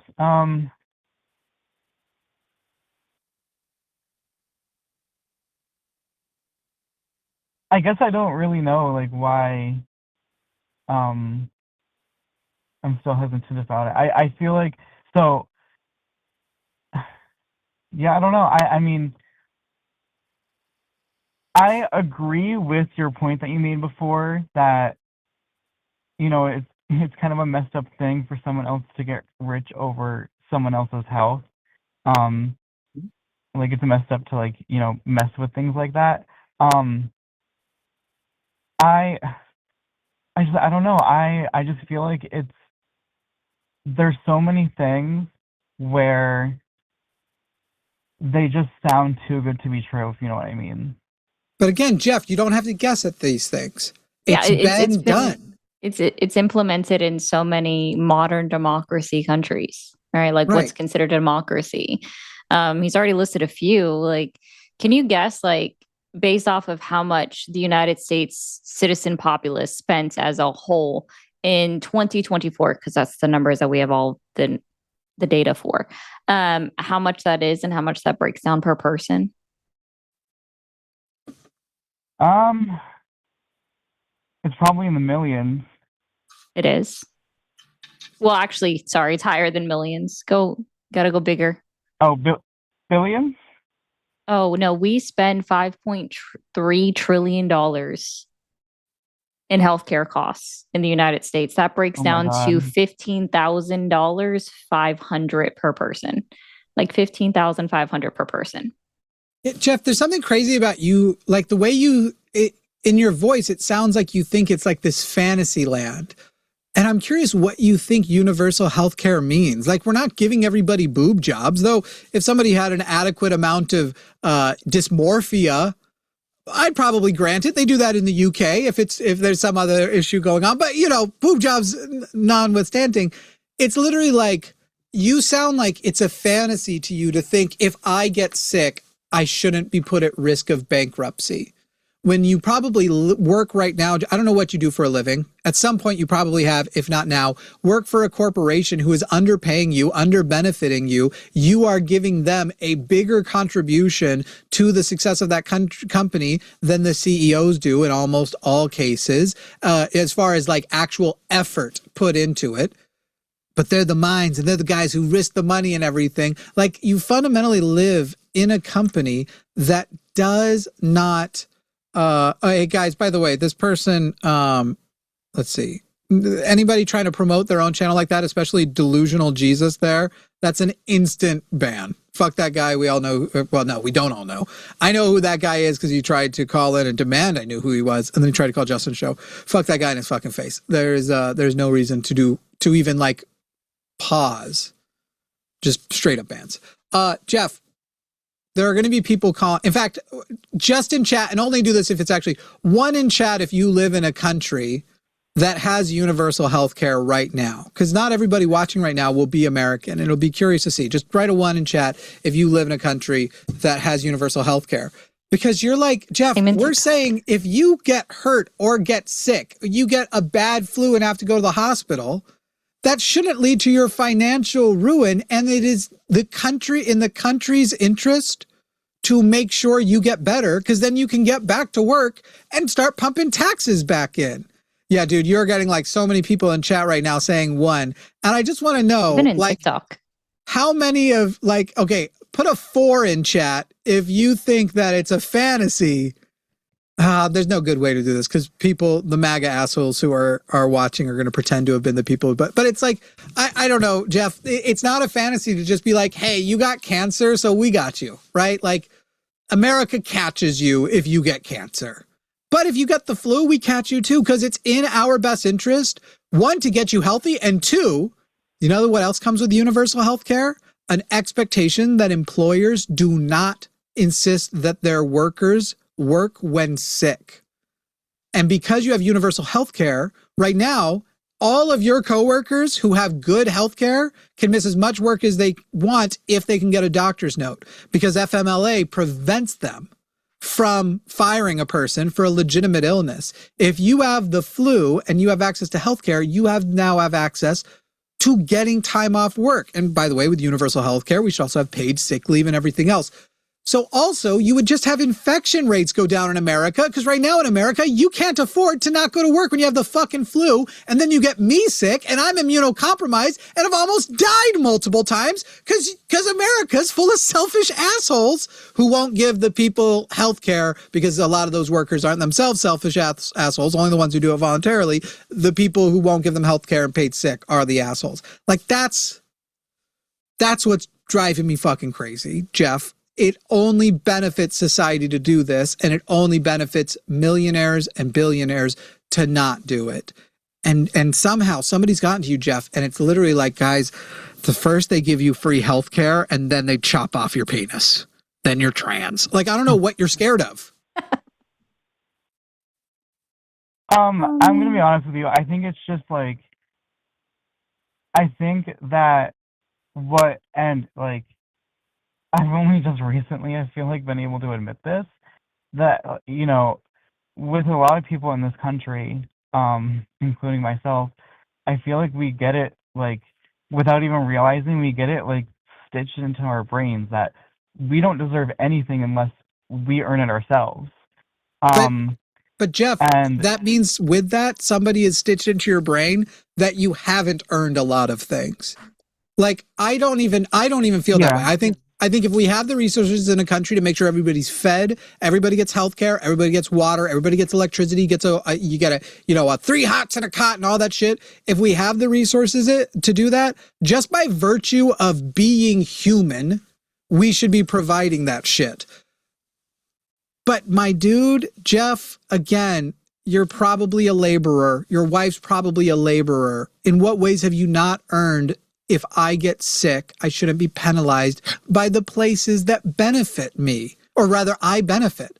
Why should the government, which has an interest in returning me to work in as healthy a state as possible, not do that? They will make more money because I will put in more hours, and I will also work my way up better. People who are healthier get more promotions and then get more income. Literally, it pays for itself. The dollars that you take, it pays back the economy something crazy. Like, there's different studies from different countries. For every dollar spent, it's somewhere between like 8 and 20 American dollars are returned.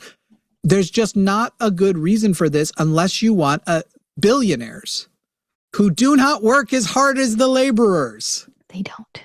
They legitimately don't, to just keep holding on to that money, to just keep it, to keep the healthcare. So because you didn't earn healthcare by somebody's estimation, you believe somebody who hasn't earned shit should just keep your healthcare and just hold on to it. Hope you don't get cancer. You know what's a crazy statistic that I heard recently? What? Well, a couple months ago. That 3 citizens of the United States hold the same amount of wealth as 168 million American citizens combined. Yeah.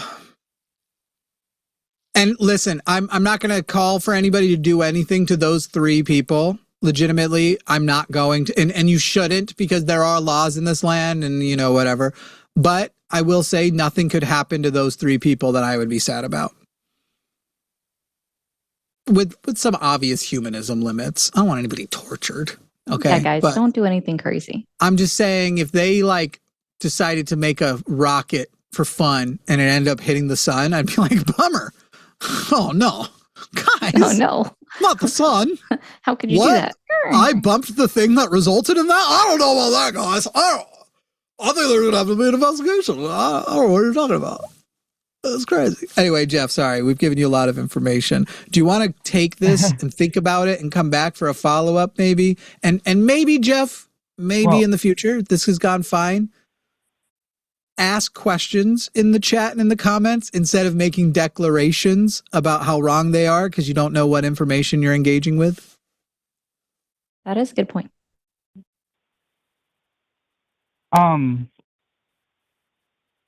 Yeah, so I wanted to apologize to you about, like, you know, nah, Jeff, I don't need all like that. how it was coming across. Yeah, I don't need all that, Jeff. I just want us to end good and you say, like, I got stuff to think about and I want to come have a conversation once I've kind of fleshed it out a bit. Is that all right? I don't need apologies. I'm not that guy. Yeah. I appreciate it though, Jeff. I'm glad we had a good conversation. It wasn't as scary calling in. Maybe people think I'm in a good mood tonight. I don't know. It could drop at any moment. I guess I am in a good mood tonight. I don't know. You handled Gwen, who was I'll tell you, the next call I know I'm giving to you because I know you know Trump's trade deals in and out. So, Jeff, if we can just entertain you then for the rest of the night, we've got people calling in to defend Trump's trade deals. Okay? Okay. Hell yeah. Well, thank you, Sounds Jeff. Good. Thank you. I'll do the intro, get the name, all that sort of stuff, and then I'm going to go pee, and it'll definitely be, these are very much, I know my lane, all right? I know my lane. Not a problem. Asher in Minnesota. Wow, a state that begins with the letter M. Did you realize, Asher, before tonight, how many states start with the letter M? That is fucking crazy. Shout Asher, are you there? Knickers. I'm sorry, what? You waited an hour? Shout out to Nick. Sorry, apparently they don't realize that knickers are a pair of pants. Yeah. And so they clipped a live from, I don't know how long ago, and they waited an hour and 18 minutes. Yeah, that's okay, Asher. I'll just take your number, track you down, and tell your mom. Wow. All right. Well, Asher, hey, listen. Small PP energy. I don't know what to tell you. Is that even actually? Let's see. Oh, you're pretending to be from Minnesota, but you're actually from Virginia. Yeah, 757 is Virginia. Yeah, I see. All right. Well, that was really dumb. I'm gonna pee first. I was really excited for you to. Do you want to give a little thing about the how good the trade deals have been? And then when I get back, we'll take. I think some of these are targeted at me, but I will try and be a little better about not monopolizing here. No, you're good. They're not enjoying it everywhere. But I know everybody was asking for the animals. You guys saw Summer. Bailey keeps running away from me. That's the orange cat. Safari is on the desk, and if I try to get her, A, I'll be off camera, B, she will run away. So unfortunately, I can't show you guys the cats because they're being, well, cats. But for those that do know me on all of the channels, right? So like TikTok, y'all know who I am. For those that might be new over on Jimmy's show on the tubes, you guys can find me. It's Mermaid RE0. And I also do my own little debates, but this is like my fun time to be able to sit back and enjoy in the comment, like sit back and enjoy listening to somebody else engage in the conversation instead of just me talking to all of the cray crays, because they are in fact a little bit crazy. Yeah, the cats are shy, guys. It's hard to read all of the chats at the same time because I have to have one on my device, one on the computer. It's a little bit weird. But yeah, like they do very poorly with trying to still find reasons to still support him.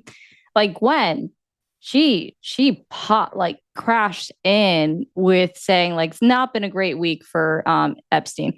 Wow, Nick had like zero patience. It's been 10 minutes. I'm gonna click. Not see Gwen. Oof. She was very rational. She was very rational, easy to understand, didn't overtalk at all, took her time in the conversation, did very great.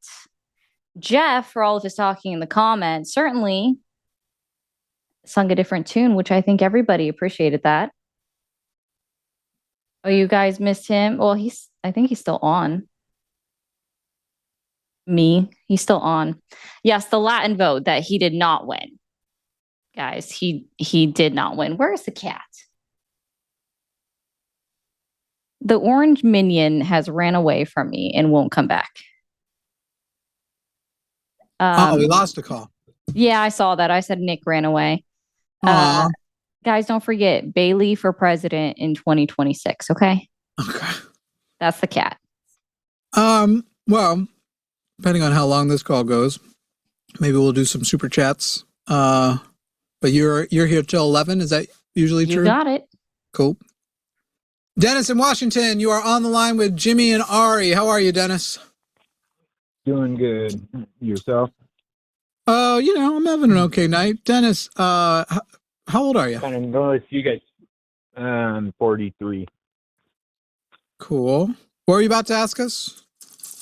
Kind of noticed you guys usually do your own little stream, right? And now you guys are together doing it?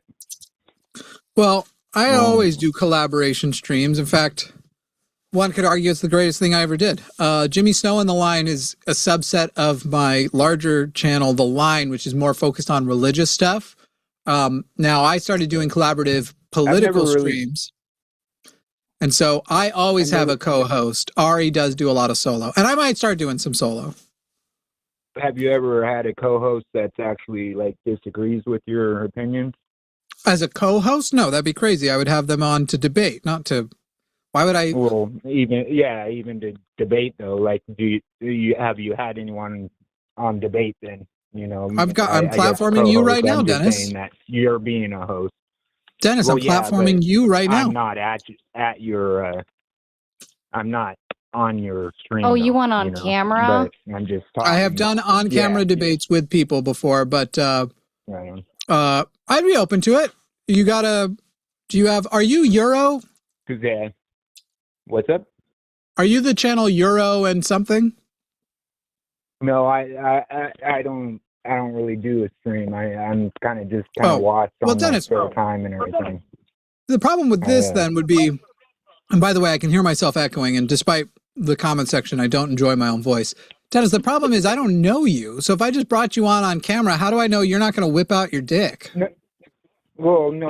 And I'm not saying me personally. I'm just saying, like someone that, it sounds like a lot of your guys' caller-ins are coming in there and they're kind of uneducated and they're just kind of saying. Sometimes, and so, I mean, today, I think today that's right. We have had people who call in. We had a person call in last week who said he was an expert in biological, developmental evolution, like psychological evolution. to talk about trans issues. So I can't control what. Now listen, that guy definitely wasn't. But people call in as experts. People call in as enthusiasts. But here's the deal, Dennis. My show is I want to talk to actual people who vote. I'm happy to talk to whoever. Anybody can call in. You know, if Charlie Kirk figures out how to call from heaven, I'd take his call. Right. I don't care who calls in. And this is the show I do. It's a little bit like, to me, it's like calling into like, I don't know, Don Lemon. No, he's an independent now. Calling into Jake Tapper and being like, how come you guys never like do an ice cream show? Well, that's not the show, but it doesn't mean I wouldn't do it.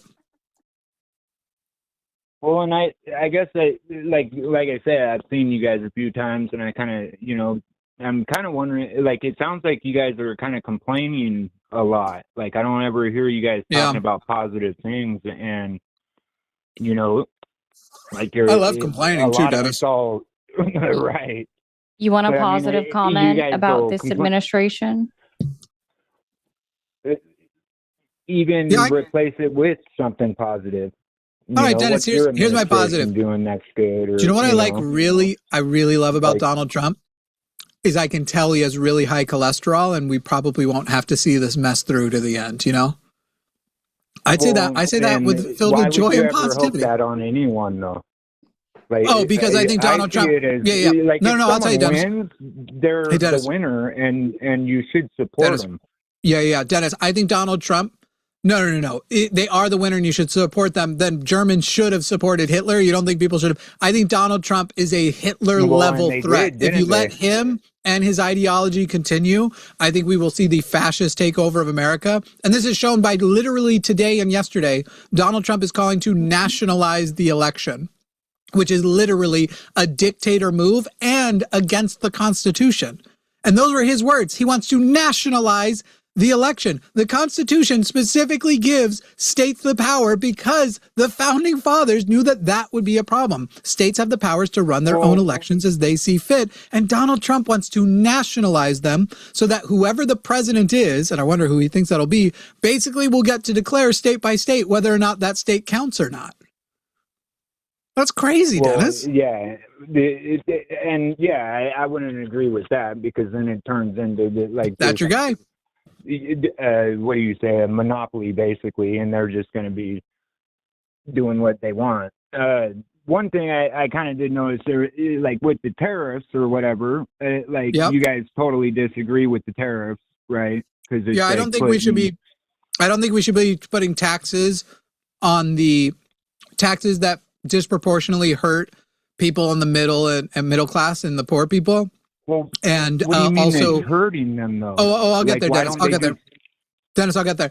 And basically create a world in which small businesses can't compete because they can't afford the tariffs without passing it on to the consumer, and then the consumer stops spending their money there. And so then the only companies that maintain existence are giant companies. And so over the course of Donald Trump's administration, buying from our country. No, that's incorrect. That's entirely incorrect, Dennis. The only way you're going to get hurt by it is if you're buying from other countries. Dennis, iPhones can't be produced in America. And there is no way for an American competitor to come in and do it. Right now, we already have such terrible monopoly problems. Dennis, I promise this isn't going to work. Dennis. Dennis, no, it's not the one thing. I'm a woodworker. Okay, Dennis. If you can't afford Dennis. All right, Dennis, I've had to mute you. It's not limited to iPhones. We've had to explain this to other people. I want to converse, but you can't keep cutting me off. You said that's the one thing. I'm also a woodworker. We do not make most of the best woods in America, partially because we can't. The best woods come from certain climates, and right now, for multiple reasons, the cost of just the wood has gone way up.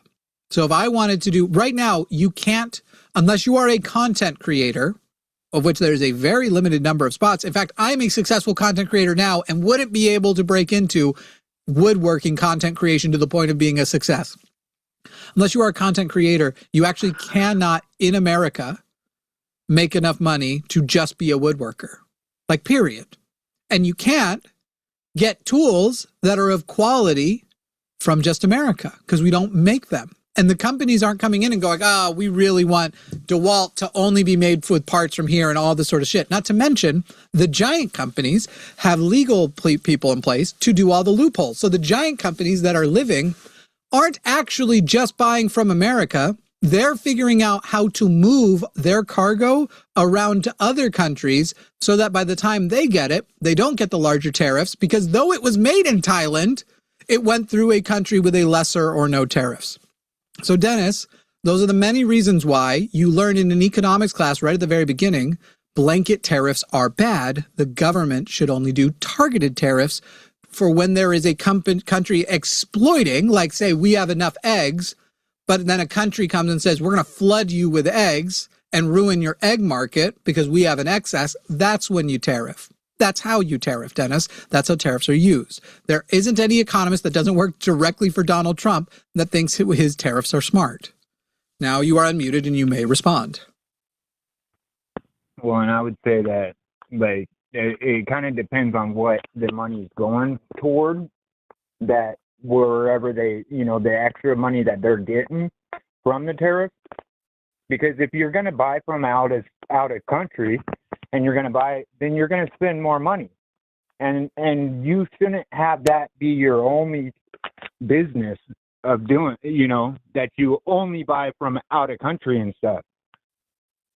Dennis, I don't know what to do. In 2026, in 2026, Republicans are against the Second Amendment. Republicans are for taxes for small businesses, and people believe that small business owners should have multiple jobs. I don't know what to do here, Dennis. MAGA has just turned upside down what being conservative used to mean. Why don't you and Ari have a chat about the trade deals? I would say maybe not multiple jobs, but yeah, you should have multiple incomes. And you should have like a job and then a hobby. How many do you have, Dennis? That you make money on. How many streams of income do you have? How many different? I would probably say my main is doing construction, and then I also do hobbies. How much do you make as a construction worker? Selling cars. I sell all kinds of electronics. Hang on. How much do you have? How much money do you have? How much money do you make as a construction worker? Enough. How much? Enough to pay all my bills. Why not just answer the question? Why do you care? It's anonymous on the internet. Nobody knows who you are. Why don't you just answer the question? Yeah, do you make more or less than $50,000 a year as a construction worker? More than $50,000. Do you make more or less than $100,000? I'm probably right around $100,000. That was easy. Okay, $100,000 a year. But I and that's probably only the stuff that is on the books. How much? But I wait, Dennis. Are you Dennis on the books? Are you saying you do off the books work? Are you paying your full taxes on that off the books work? That I do have incomes that are off the books. And I do other stuff too. Anything that's cash? I sell stuff. Huh? Anything cash only? What do you mean? I sell different stuff. What percentage of your income do you not declare on your taxes? I do side jobs. I do, What percentage of your income do you keep secret and don't declare on your taxes?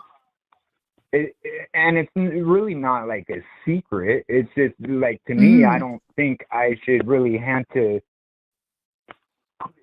claim everything I sell. I got you, Dennis. So what you're saying, Dennis, is if people want to have more money and avoid the tariffs, one thing they could do is like you do, and that is lie to the IRS and not pay the taxes according to the code as it exists right now. Okay, well, what I'm saying is if you go and you bought a car and you go and you fix it up and you paint it and you do all that, and then you go sell it and you made some few $1,000s on it. Do you have to pay all the taxes on that? I have to declare, because I run a small business, I have to declare everything, like the amount of pedantic they get and the amount that they will check my bank account and ask me where that money came from. I declare everything. But, Dennis, are you, what you are describing, whether or not you think other people do it, you're still breaking the law. It sounds like you're an illegal, Dennis. Well, maybe, I guess. Yeah. Because I sell, I don't claim everything on tax. I guess I've done other little, like I build in stuff. So, Dennis, you're calling in with financial advice for people who may not be as able-bodied as you to work construction, people who aren't making $100,000 a year, and yet you still keep thousands of dollars to yourself because there must be some affordability thing where you go, I don't want to give the government that amount of money when I'm not getting enough back from it. When I'm not seeing the value, I don't feel incentivized to go out of my way to make sure they get enough. But then you want to criticize other people who are paying their taxes, but what if they ordered something off of Amazon that was made in China? Those dicks. I pay all my taxes on all that. I'm sorry, you're doing that. You're not. First of all, if you are building up cars and selling them, whether or not you're going as a business owner, which you should be, you should have an LLC. Whether or not you are an independent. That is an independent business. There's. Dennis, it's not a massive amount. I'm surprised we found your hypocrisy so quickly tonight on the people who want to call in and give people financial advice. People who are making way less money than them and are willing to admit that they are committing tax fraud. First off, dude. Sure. Well, you are. You said that they should be working multiple. They should be buying in America. They should only be getting a manufactured good from America. If they can't afford that, you haven't address the fact that the only people who can afford this are the super rich countries. You should have a job, and then you should also have other. Should the president do policies that disproportionately have your one job? Okay, Dennis. Should the president? If a president puts into place a policy and that policy causes a massive surge in small businesses to close, should the president pull back that policy and then figure out something better? Well, I guess, but has that happened because of the tariff? Yes. Yeah, go ahead. I'm going to let you two do it. But I'm going to let you do this with Ari now because this is like Ari's specialty. But Dennis, legitimately, you should have known the answer to that question. Hang on. Oh, goodness. The question you just asked, calling in with this opinion, like how... I don't want to sound too self-righteous, and yet I want to say, how dare you not know the answer to that question? How dare you support tariffs and not know about what its effects on small businesses have been, but then pretend to be a small business guy? I'm going to let Ari take it from here. Ari knows all this shit. It's honestly, I already left my lane too much. All right. You and Ari should do this now. Listen, go for it. Listen. First off, I'm not like 100% supportive of the tariffs. I'm asking you guys questions about it, and that's fair. I'm wondering, why is it so terrible? Yeah. So then you brought up one topic of it, but I don't really care about the tariffs. But as for me, I see that it's not that big of a deal. I don't need to buy stuff from out of country, and if I do, I'll pay extra for it. Okay, so you acknowledge. I'm wondering, where does that money, do you guys know what they're actually using that money toward? Like the extra money that they get, what are they doing with that? Well, according to Donald Trump, it's just sitting on his tariff shelf. And that's the issue that I have is, okay, where's all this extra money? Obviously there is extra money coming in, but now what are they doing with that? Yeah, same thing they do with tax money. Like, it just cycles through our system. Okay. All right. So here, there's only extra money to help the homeless. Dennis, please let Ari finish her sentences, please. Dennis, just kept the money to themselves. Dennis, please let Ari finish her sentences. She's answering your questions as you then go on another please let Ari talk. Yeah. Okay. Listen. Okay. So you've acknowledged that it's United States importers that are paying the tariffs to the United States government, right? You've acknowledged that. What do you like? It's whoever. Yeah, it would have to be us, right? Correct. Okay, perfect. Because Donald Trump loves telling the American people it's the foreign country that's somehow paying that 15% tariff or whatever that amount is to the United States government, which I'm glad you at least know that that's not true. Because we would have to pay it because we're the one buying it. Right. Cool. Do you know how many businesses? Do you know what? Sorry. Do you know what business filing, or sorry, what bankruptcy filing it is if a business files bankruptcy? Like what percentage or what? No, what number? Chapter what of bankruptcy? I don't actually expect you to know this. I'm just saying if maybe you do. I don't know, like chapter 11 or something. What is it? Correct. You are correct.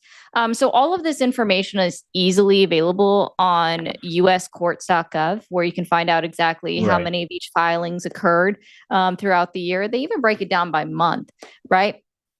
But specifically in the year 2025, the overall total of bankruptcies for Chapter 11 increased by 5% year over year. So it's an approximate number, right? But it's really what they're also electing or seeing is that it's subchapter 5 elections increased within Chapter 11 bankruptcies increased by 11%. Yeah. Yeah. Well, and see, a lot of people, like, I mean, the sad part about that is a lot of people don't even care about filing bankruptcy. You know, because, I mean, really, you file bankruptcy, and if everyone's doing it, you can just do it, and then in 5 years or so, your credit's going to be just as good as if you didn't. You know, it basically goes away. I know people that have filed bankruptcy 2-3 times.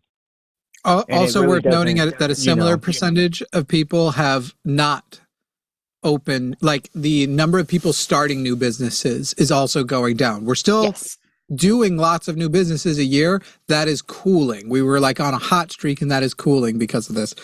I am curious about one thing. Sorry, Dennis, from earlier, because I just realized something, and then I'm going to give it back. And so just asking a question from earlier. You said you're a construction worker, right? Mm-hmm. Do you own an impact driver? Yeah. What company makes it? But like, I have a DeWalt. Where's DeWalt made? I don't even know. I mean, where in the Carolinas? Where do their parts come from? I don't know. Just so you know, as you were saying, once again, I just want to point out, you're like, people could be buying American, but this wasn't a value of yours before because they're assembled in America, but their parts are from literally China and Korea. Okay, and Taiwan. I can still afford it. Mm-hmm. You know, I still wait. You said that people should be buying American. I'm saying, yeah, what do you say? Your majority should be. So you should be buying your impact driver should be only available to people who can actually afford it, is what you're saying, correct? I guess, or get a used one. So right now the brand one. I mean, there's only so many used ones, and buying used ones. Is it very hard to get an impact driver for you? A good enough impact driver, one that actually has. Literally, you don't realize, Dennis. Like, people give them away. Dennis, it might be better to just let you keep talking and say, because you are doing the elitist thing, that this is the reasoning by which we have said rich people get to have access to the more efficient, warranty-covered, effective stuff, or people who can't afford it and already in an upward trajectory.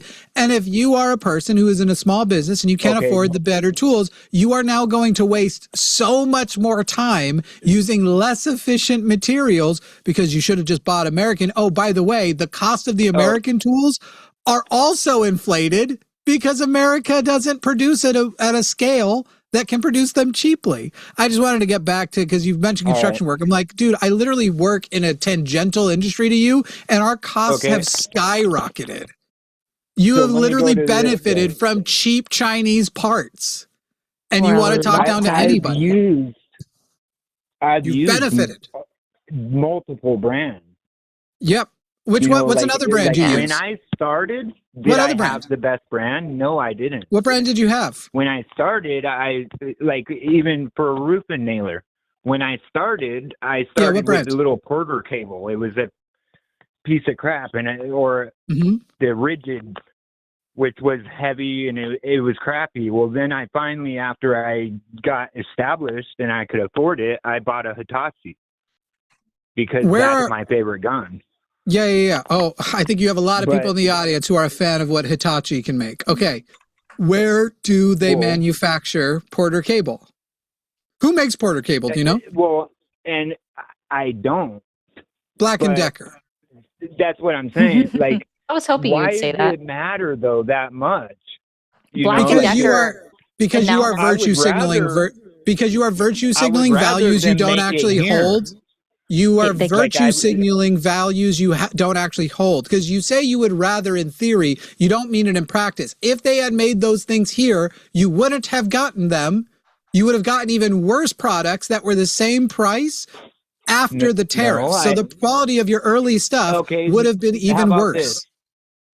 Like, remember? Sorry, I didn't mean to take it back this much. Oh, you're good. I mean, I was just going to add in that Black & Decker announced like way back in, I want to say May or June, that they were increasing their prices to offset the cost of tariffs to them. So, and that's the entire issue that most people have with tariffs, is that companies that are having to pay these tariffs are passing the buck on to the consumer. There was a great report put out by the Kiel Institute that showed that 96% of all tariff costs were passed on to the United States consumer. Well, and can I say that my main thing that I was kind of going with that, and my argument is, I don't like the tariff or whatever, but it depends on what they're using the money toward. If the money's going towards something that's actually productive for our own country, like if I started seeing different, so if I started seeing a lot more stuff being produced in America now, because people don't want to have to go and get it from other countries, and so then there's Dennis, can we take a shortcut here real quick? That are being made here in America. Then that would be a positive to that whole thing. So Dennis, I just want to take a shortcut here, because every study we've ever done showed that the best form of stimulus for small businesses is to directly give them money. Subsidies. And the worst thing for them is to tax them higher. So literally, like, there's no data for this. And we know the things we know the tariffs aren't going to are anything Trump has said so far, because everything Trump has said so far the tariffs are going to is money already allocated. And he's only collected a couple, I think, how much has he collected in tariffs so far? Like $100 billion? It's like 200. It's estimated to be like $232 billion. And he has claimed trillions of dollars worth of things that they're doing with it. So anything he's saying is a lie. By the way, your favorite brand is Hitachi. I just want to point that out. Hitachi. You know, that American word. A good brand. I do like Hitachi. As we say to each other, American. It's an American word for butt plug. Listen, I don't care where they make it. I would rather it be Craftsman made in America, and I buy the shit out of that. No, you wouldn't. You wouldn't, because it would be too expensive. No, you wouldn't, because it would be too expensive. They can't make them in America. To get it here? Correct. It would be more expensive to get it here, because we do not have the infrastructure to create all of the tools, to create all of the steel, to create all of the little parts. No, we can't. We can't. We literally can't. We don't have the place for the mines. We don't have the infrastructure. We don't have the skilled workers. We also don't have the capacity to refine the materials. We don't have Dennis. You guys have no confidence in your own country. Dennis, no, it's not about confidence. Okay, hold on a second. Okay, Dennis, I muted you for a second. Okay, I'm going to help you out with a couple of things here. We can find a lot of the raw materials within the United States of America, but in order for us to mine for them, that requires the capacity for us to also drill for that material. And that's one thing that would need to be set up. That would take, let's just say, easy estimate, like the softest, like most minimalist effort. We'll just say it took at minimum 2 years to get started. Cool. We can mine the materials. We can get it out. It still has to be refined for further use. And then you have to set up extra refineries separate. And let's just say that takes another 2 years to set up the refineries in order to process that material. It is not something that can be done at the drop of the hat. In order for us to have everything that's to be made or processed in the United States of America, it is not something that can occur by 2029. It's just impossible because we don't have the land, we don't have the infrastructure, and even if we wanted to mine all of the material that is necessary that we need, that the rare earth material, the United States of America government would have to claim and take people's houses. They would have to claim eminent domain, take over houses, and then they would have to spend all the money to buy out people's property in order to get all of the raw material, get access to it that we have in the ground in the United States. They're not going to do that. That would cost them trillions of dollars. The funniest part about this is, if none of that was true, if everything Ari just said was not true, which everything she said is true, we still shouldn't do it. Because guess what? Our import, the fact that we import so much, is why we have so many fucking allies. How long do you think America lasts when countries no longer have an economic interest in our longevity? It's also like the Los Angeles port. Like, I looked this up back in November, right? That port brings in the majority of the money from tariffs. The majority of everything that comes into the United States, I think it's like 54% comes through the Los Angeles port. And then the profit goes to the United States government. But boo, California, boo, Newsom bad, right? So Dennis, I did unmute you. Do you understand what we're saying when we are explaining that we are lacking the infrastructure? Well, and you guys are saying that we shouldn't even do it. That we shouldn't even both. like. I said from either direction, it's impossible, Dennis. Dennis, it's impossible because even if we could find enough raw materials, even if we find enough raw materials, we couldn't cheaply produce. The cost would go up, and we can't do a lot of the alloys because we use very little just plain steel, just plain iron. And a lot of the alloys we don't have the resources for either. It would take us decades to try and become self-sufficient. And then China, our biggest lender and the biggest economy in the world, and soon to be the biggest superpower in the world because America is on a path to lose that spot, would have no more incentive to protect our economy. Terrible idea. Protect our economy. I think it's crazy that we are getting in the position where we depend on other countries. We did that. I don't know if you realize this, but that started after World War II, my guy. This is not something that is new. It's been going on for 80 years. Worse and worse. We need to depend on ourselves. It's not. Sir, we've developed the economic state of the United States of America has been developed, so we are primarily an import company. That's not a bad thing. And that's you terrible. Actively, Dennis, yes, let me explain this to you. Dennis, you actively have a trade deficit with your local grocery store. Do you understand that? No, I grow my own food. I actually have a garden and I grow my own food. Dennis, you never eat anything but your own sourced food? No, I'll buy some, but yeah, I do. Okay. I grow so my you own have food. Do you sell any of your food that you grow to grocery stores? I have sold kimchi to supermarkets before. Oh, okay. So you actively have a trade deficit with supermarkets. Is that a good or a bad thing? Also, you wouldn't be able to sell it to supermarkets, my guy. That's not how a supermarket works. Is it a good or a bad thing that you actively have a trade deficit with your local supermarket? You buy more from them than they buy from you. That, I mean, that as like if for me. Don't break. Come on, man. Business, take a second. Dennis. But that's me supporting we'll that give business. you 10 full seconds of we won't talk and you won't talk. If you can form the thought that you were trying to form there. I'm not trying to be a dick, but you're clearly just looking for... to understand what she asked me. And so let's give you 10 seconds to think about it and then respond, because it's not useful if it's just trying to say words as opposed to the right words. So let's just take a breath. Well, she's basically was saying that, like, is it a bad thing for me to be buying all my stuff from a grocery store? Not what I said. Sorry, I like to be very exact, and that's kind of my neurospicy, but I said, is it a bad thing? No, I didn't. I just said it. I said it pedantically. Is it a bad thing? I said it pedantically, if you want to put it that way. I just said it with words, like specific words that have specific meanings, okay?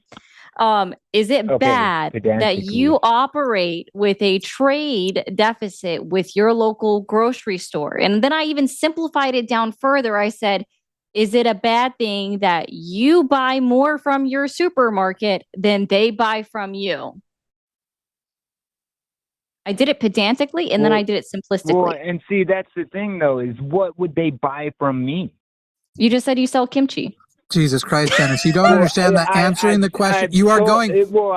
Dennis, and that was that's a the point. Thing, you know? Dennis, that's the point. But you're missing the point by not answering and going, what would they even buy from me? By not answering, you're literally missing the point. So just answer her question. There are grocery stores that I don't even buy from. So, I mean, you're saying like one grocery, yes, I go to Safeway and I buy my groceries. Dennis, is it bad that you have a trade deficit with your... I grow all that. Dennis, is it a bad thing that you have a trade deficit with stores? No, I guess not. Okay, thank you. It doesn't matter. Cool. I'm glad you think that, because are you aware that in November 2025, our trade deficit actually increased? And so that means what? Well, you had this thought in your head that trade deficits were bad and that somehow Donald Trump was lowering the trade deficits. But according to the BEA, the Bureau of Economic Analysis, our trade deficit in November of 2025, in fact, increased instead of decreasing, meaning that we imported more than we exported, and I don't think that's a bad thing myself. Well, it's and neutral. The other kind of crazy thing too is it's like I hear you guys bring up this, and this is another like I said, I support stop with the Trump preamble. I'm going to draw out my own head with a Chinese impact driver. 100% Trump supporter. Let's be clear. So our imports increased by 5%. Our exports decreased by 3.6% in November of 2025, which is why we experienced an increase in our trade deficit. But imports are a lot of that. Our import tariffs are working so well, guys. They're working so well. Because it usually takes almost like a whole year before like things that the president's doing, we start noticing. Oh, Dennis, you are so pulling shit out of your ass right now. Which, granted, that's where shit comes from. You do. That is true of some things. That, though, right? Donald Trump. With a lot of things. That would have been true if he hadn't implemented the tariffs. You do realize that November of 2025 was a year after the election, right? Donald Trump had been in office for 11 months by then. It's been a year now. How much more did he need? How much more did he need to get those? And by the way, the tariff reactions, the reactions to his tariffs were actually happening immediately. You remember all the trade pauses and the stock market shit and everything? And you want to say, gas prices that this one took a moment. Right? And? Well, there's gas prices down. They are down like what, 50 cents a gallon? The average, if gas goes down by $1, the average family saves $40 to $50 a month. So great, we're saving $20 to $30 a month because it hasn't gone down a full dollar. And our healthcare costs just exploded. Right now we're down. Goods just went up. Right now we're down 21 cents compared to last year. So we're not even down. We're not even saving $20 a month off of the lower gas prices. And we were promised that when gas goes down, the price of everything else goes down because the transport goes down. And that didn't happen except for eggs, which was related to avian flu. Eggs like, and see, groceries aren't that expensive. Like, oh my God, you are anyway. so full of shit, like, Dennis. You are so full of shit. Dennis, like, here's the thing, though. Here's where we you're agree, paying, Dennis, to try and like, come. you Dennis, think you're getting Dennis, ripped Dennis, off for the food Dennis, that you I buy? know I am. I know my price has gone up.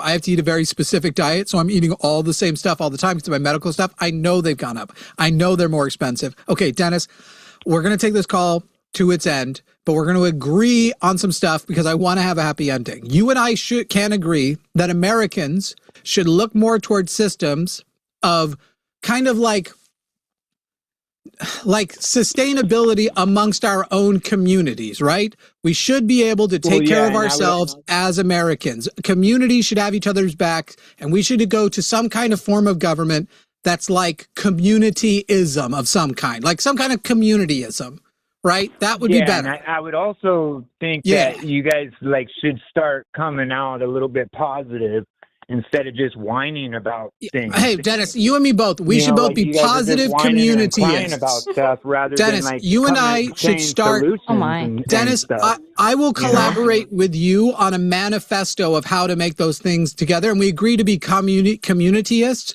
So we'll call it the Communityist Manifesto. Okay, local governments, strong. Like communities taking care of each other, having each other's back, making sure no person's left behind. We are the communityists. We're going to take care of everybody because that's what we should do. Community should do that. See, communityism is the shit. I don't agree with that. I say take care of yourself before you can go take care of others. Right. But once you can take care of yourself, take care of other people because then you'll be taken care of when it's tough for you. Communityism all the way. Communityism. Workers of the world unite. Workers of the world unite. If you try and do it when you're not able to, then you're just hurting people. No, I know. So the community should have those people's back. And then once they're back and up and good, those people can have other people's back. You very much pay it forward and we all become communityists. Dennis, I love this. Let's write the Communityist Manifesto. Let's go, my guy. I always hear you guys were saying about immigrants coming over. And that's no, we're not starting a new topic, Dennis. Dennis, will you just Dennis, call. Dennis, we're late. We're late, Dennis. Can you call next Tuesday, please? Ari and I will be back next Tuesday, please. Well, no, I won't be back next Tuesday. Oh, you're not back next Tuesday? The Tuesday after that. The Tuesday after that. Or we can maybe do a special other day as well, if you can. Exactly. We can figure something out, Dennis. Will you call when Ari and I are together again, and we'll talk about immigration. We'll talk about, I don't know, like how to like get some unified group of people to work toward communityism. Yeah. But you guys should come out with, like, instead of just complaining all the time, you guys should come out with some ideas and start, you guys are... Dennis, we just did it. We just did it. We very positive. Dennis, we very just positively came up with this concept of communityism, right? We're going to do communityism. Right. We're going to unite the workers into some unified group, some like, I don't know, unionated thing. And we'll have communityisms for the unionated, right? Like it's going to be great shit, Dennis. And we'll talk more about it next time we call it. Okay, Dennis? I think the best part is that Dennis doesn't, he says he listens to this for entertainment purposes, but we literally offer solutions on an almost daily basis. Yeah. Just Trump won't take them up. Every phone call, and you're not listening. But Dennis, have a good night, my guy. Thanks, buddy. No, I've listened to a lot, but I don't really hear that. You guys. We'll talk about it next time. Are kind of. If you want to see positivity, go watch me sing to Gwen. All right. Thank you, Dennis. That was hilarious. Yeah, I was like, I'm done. He's just gonna keep trying to restart the conversation. What state was he from? Hold on, let me see. Washington. I didn't know that they did Southern goodbyes in Washington. That was a long goodbye. That was the most Southern goodbye I've heard in a minute. Like, I know I'm bad when I'm like ending my stream. I'll keep talking for a minute and be like, I know I said bye like 5 minutes ago, but that was like 3 hours long. It felt like. Jimmy, I thought you were a socialist, not a communityist. Well, I'm a socialist because I think that's the most practical thing we can get. And then once you have a superpower that is a good sampling of socialism, then you can start working toward it. But the ultimate like end of society will either end or become communist eventually. That's pretty much what we're destined for. But I don't think we're close to communism. So I'm going to work pragmatically towards socialism. Yeah, eventually socialism leading up to communism is going to be the overall reach of our society. Yeah. we don't have a choice, really. No. I don't think communityism went over Dennis's head, nor do I think unionating went over his head. What do you guys mean? That's polite. You don't. I think he wants to see. We're going to write the communityist manifesto. Boy, that's going to be a short. I think that's got to be a short and a reel. Unfortunately, we are over time, people. Please, if you are watching this later and you want to send some appreciation for communityism, for Ari, for Gwen's song, anything, not only could you super chat if you're still in the live. Hang on a second. Hang on. I got to read this. This one's a good one. I think it's the same one. You both are insane and don't want to admit that Joe Biden caused the trade deficit and inflation to go up and all those stupid policies like men being in women's sports, illegals allowed to say, shake my head. Daniel, when are you going to call? But the best part is he said Joe Biden. Joe Biden, yeah. Joe Biden. Joe Biden be dying. I mean, for reals, though. And here's the thing. I don't even like Joe Biden, but to blame him for the trade deficit, first of all, the trade, you already explained it. Daniel, trade deficits aren't inherently bad. Call in. Call in.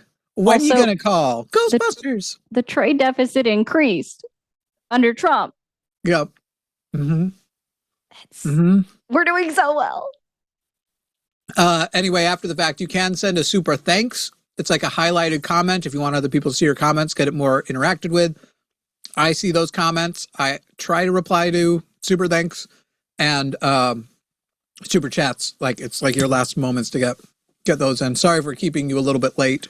Oh no, we're good. I will let you guys know I do actually go through and also look at the comments on Jimmy's videos because I do like listening back to the conversations. I did that at work today and I was trying not to bust out laughing in my office at work. It was great. Do you want to see? I like playing a game. I can go first. But the game is, if I filter by my name, how long does it take to get to a mean comment? Oh, 2 seconds. Well, I mean, like how many comments down do you think? To tell you the truth, in the last 15. year, I've apparently rehabilitated my image because they're getting nicer. Oh, okay. I'm still saying 15. And that might be generous. It's literally the first one. And guys, it's from 4 hours ago on the clip of me singing to Norm. And I haven't read it, so I'm going to read it. This is officially the worst clip I've seen from the line. I used to be a big fan of this channel, but lately every host on here has become insufferable and douchey. Jimmy starts off the call by being insincere, childish, and just straight up asshole-ish. Well, no disagreement so far. While Norm clearly has different opinions than the host and myself, he deserves a certain amount of human decency, just like any caller to your show. This guy clearly doesn't know what Norm's calling in about before. Anyway, if you're not willing to speak with people the way a grown adult should, then why even host a call-in show to begin with? Also, Norm was right. His voice is lower than Jimmy's, and Jimmy only insulted him for the feeling of power it supposedly granted him. The co-host joining in to misgender the caller is also a nice touch of aggressive fuckery. Seriously, I agree with your views, but you make the entire community look immature. I should have done that as Charlie Day. Seriously, Norm, is that you? I agree with your views, but you make the entire community look immature. Norm, is that you? Yeah, right. We found Norm's alt account. We definitely did. That sounded so much like Norm. I will say I've been trying to convince one person that like spam calls me on a regular to like, I was like, dude, I will not talk to you again, point blank, period, until you call into at least you and Jovan. I'm like, I don't even want to talk to him if he calls in while I'm here. I'm like, I don't want to listen. Are you sure it's somebody who hasn't already called and we've banned? Oh, they haven't. They like to claim that they don't use YouTube, and I'm like, broski, you do. Like, okay, so there is the fourth comment is somebody who I think ironically posts a lot of places to try and get engagement because they post on here too, but I'm pretty sure they're a fan. Your fourth comment is Ari got cooked so bad. But it's ironic. A lot of people overstepping their parasocial boundaries. Someone wants to know about your headphones. They look premium. They do. They kind of look like they're not, but they look like the AirPod Pro Maxes. No, they're like round. One Oneida or something like that. I know I replied to it in the comments last Tuesday. No, I like them. They're so much better than my little cheap $30 purple headphones. So I like these a lot. Everybody's pretty nice to you. Good, they should be. I really like how Ari eviscerates the callers. Eviscerates. That sounds sexist. Eviscerate sounds like a sexist word. Let's see. I think they meant eviscerate. No, I said it. I almost said eviscerate. I was fucked up. I just slipped. Let's see. Anyone who thinks I'm the sexist. Anyone who thinks people like the violent colors can be reasoned out of their murderous bigotry and hatred on a show they called in to explicitly spread that shit is willfully misinformed. Okay, here's finally one. The room Jimmy and Ari were in needed an adult who I was ready to catch a charge, but in my opinion, Jimmy and Ari provided the next best thing. Never mind, that one's nice. Oh, okay. I was like, what? That started off weird. Here's a person who thinks you aren't using the word anecdotal correctly. They think you thought it meant hearsay or unproven as opposed to being like a story. Oh. I've heard you use it a bunch. I've never heard you use it wrong. So I don't know what they're interpreting. And hearsay would have to be like, guys, Chris over in Florida told Rebecca that he murdered somebody. That would be hearsay, guys. And then I'm sharing it with you. That's hearsay. I can't find anything really being mean to you. An anecdote is a personal story. Hearsay definitely can be anecdotal, by the way, guys. Yeah. Like it is a type of anecdote for sure. It is a personal story. Yeah. Ari takes no prisoners. Jimmy and Ari open their mouths. Boom, proven wrong. Next. People just really like you. I like my teacher in my TikTok comments. I'm a teacher. She used anecdotal correctly. But yeah, it takes me nowhere near as long to find one for you. I gotta correct this one. No, I said don't use bitch as an insult specifically towards women. Emasculating men with it is a true pastime. Someone said, I was just yesterday commending you on another video's comment for the insistence that another host not use bitch as an insult. Only against women. It is so fun to imagine. I'm queer, and I like to imply that MAGA men secretly want to suck my dick. It wouldn't be an insult if they did. I'm just saying, I know it really gets their panties in a bunch. And they're women, they're wearing panties. Women's panties, guys. For the record. It does. It makes them so mad. Like you can't even argue with it. Like, also, real quick, my brain is going. Oh, I can't see the brand on Someone wrote, my name is Norm, $90,000 of equipment, and I still can't get a family. $90,000 of equipment, and I'm still a total loser with no life. I don't know if it fits, but then again, I think I force a lot of words in, so it's all fine, and I rarely nail the rhyming. Dude, I feel like I'm getting all insults when I switch back to Jimmy. It's like, I agree with Jimmy, but he also talks over this dude in such an asshole way. I cry about it. I get called condescending every single day, and I'm like, my favorite ones is when they call me. Yeah, that's true. They don't call me that here. It's quite interesting to see the difference. Yeah. But it's like, at least on my show, like I do get more. I put more. What's the word? I forgot. I had it and then I lost it. Voice inflection. I use more voice inflection when I'm either like when I'm doing something joint than when I'm on my own. Usually I stay monotone, and then I get called condescending, like for not engaging. Like I apologize if this ends up insulting you, but I'm going to do a slight impression of you. Hi, I'm Ari, and I wasn't sure whether I had autism, but I do remember that I decide when to use inflection as like a decision, like I choose it. That sounds accurate, actually. Is this also a trait of autism? Just like being. No, masking's not a trait. Who's ever heard of that? No, masking I know, but like choosing. What do you think masking is? Choosing, like you're literally like. What do you think it is? Oh, I got that. I got that. I need to think about the way my words are audibly heard right now. So according to the situation, I will be adjusting them. That clicked. It took a moment, guys. I don't always like connect all the dots. This is really rude, guys, but have you guys watched Ari's content? And she used to wonder if she was autistic. It's fucking crazy. It's fucking crazy, guys. Which is funny because that's almost autism itself. Because people who have a non-subtle amount of it are also really worried about, they'll be pedantic with themselves about like, well, I don't want to self-diagnose because I've learned the rule of the importance of not self-diagnosing and I can't break the rule. And so it's kind of like, literally, actually, you know that the whole not being able to break the rule is kind of in itself a bit of a symptom. No, I actually didn't know. No, for somebody. So, who is that? Aaliyah says, like, is Ari finding out she's autistic live on the stream? No, I actually got the official diagnosis just under 30 days ago. So, hi. Also, this is a wild super chat. Oh, do you have to go? No, you're good. I wanted to. What's up? At this point, I have an irrational dislike of Jimmy from past things, but he does so much good that it makes the dislike obviously irrational.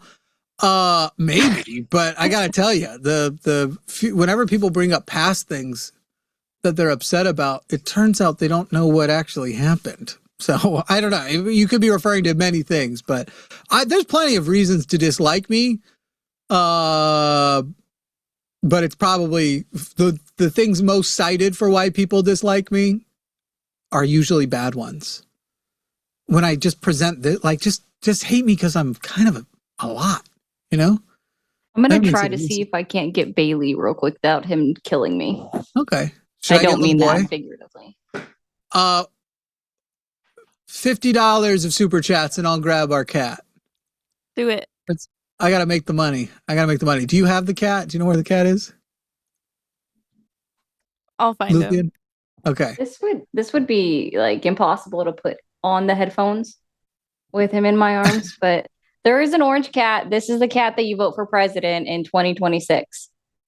Yeah. How do I do a goal? Grumpy. I want to let me do a goal.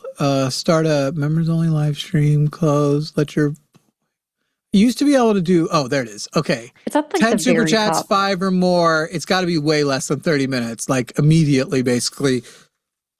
I'll show you my cat. Ooh. His name is the little boy.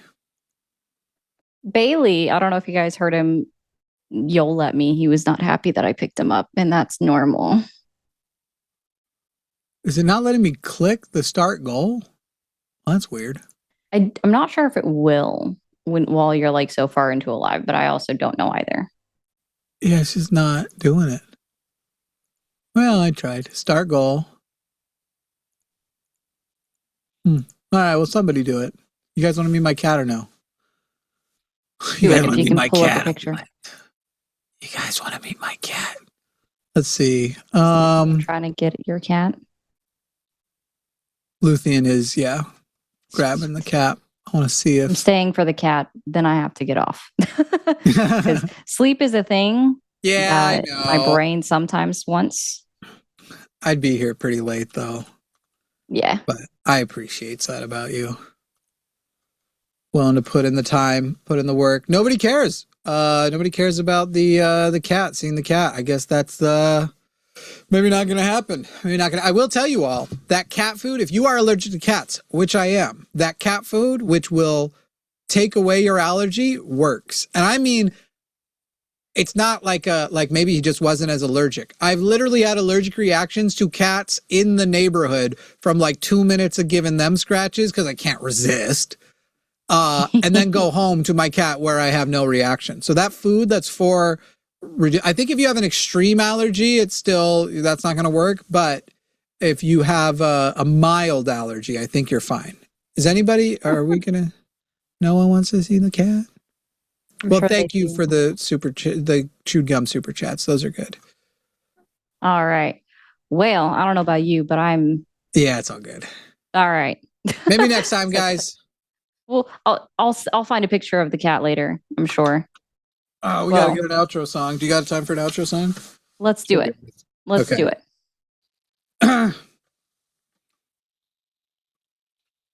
We'll see if I can't chime in during it too for funsies.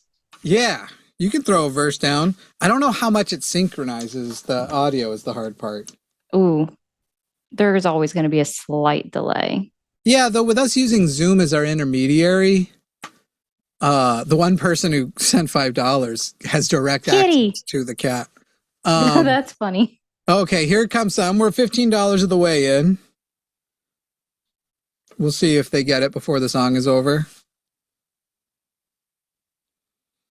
Okay, come on, Ron.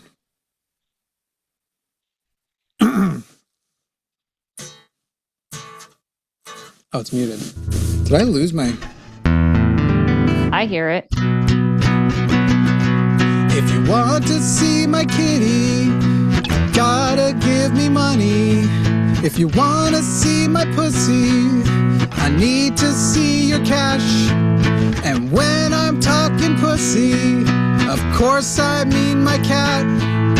And when I'm talking bodies, you can look right at my ass. It's ass flavored. I'm still mad that Forrest stole my joke. What a dick. But the offer is not for Ari. No, not you. It's not me. No. No, my pussy, my kitty, my ass. If there's still Ari's still getting used to the weird shit I say. It's still new. Takes a lot. She gets to see how I sexually harassed the producer before the shows. It would be a crime if we weren't already fucking. I was just doing closing time.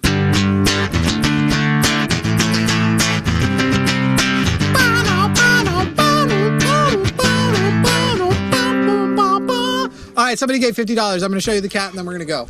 Oh, yay. I want to see a kitty. Of course that is. Wolf says, of course that's what you mean. What other things could you mean? Would you bring me little boy? Do you have little boy? Yes. Ooh. Kitty. Y'all like bangles? They're dicks. Some of them. This one. Okay, here we go. Let me grab them. All right. He's ready to see a cat. Also, just a reminder for those who have trouble finding me on the tube of views, YouTube, it's Mermaid Ari 0, the number 0. I do comment randomly in the chat. Oh. Real quick. Yeah, we're all putting a treat. Kitty. Get it? We're all like ready and excited for a cat. I know I am. I love cats. It's a me thing. And I have the dog. I'm going to bribe him to keep him. That sounds accurate. Got to bribe the cat. Doesn't look like... Okay, I guess I can see the bangle. Okay. Dang, that's nice. I don't think I can manage that. I guess I can sort of see the bangle. I thought that's what kind of cat this just is. Show the polka dot tummy. Does that characterize a bangle? I don't know. I just believed what I was told about him. You're not doing it very good. Yeah. I've got my hands full. I was told just now that my cats are better looking. Is this not a bangle? I don't think so. It looks like a tabby to me. He's a mix. Oh. Looks just like a gray tabby. Okay. You want some more? There you go. You want to do some ASMR? Yup. Okay, bye. Bye. This smells so bad.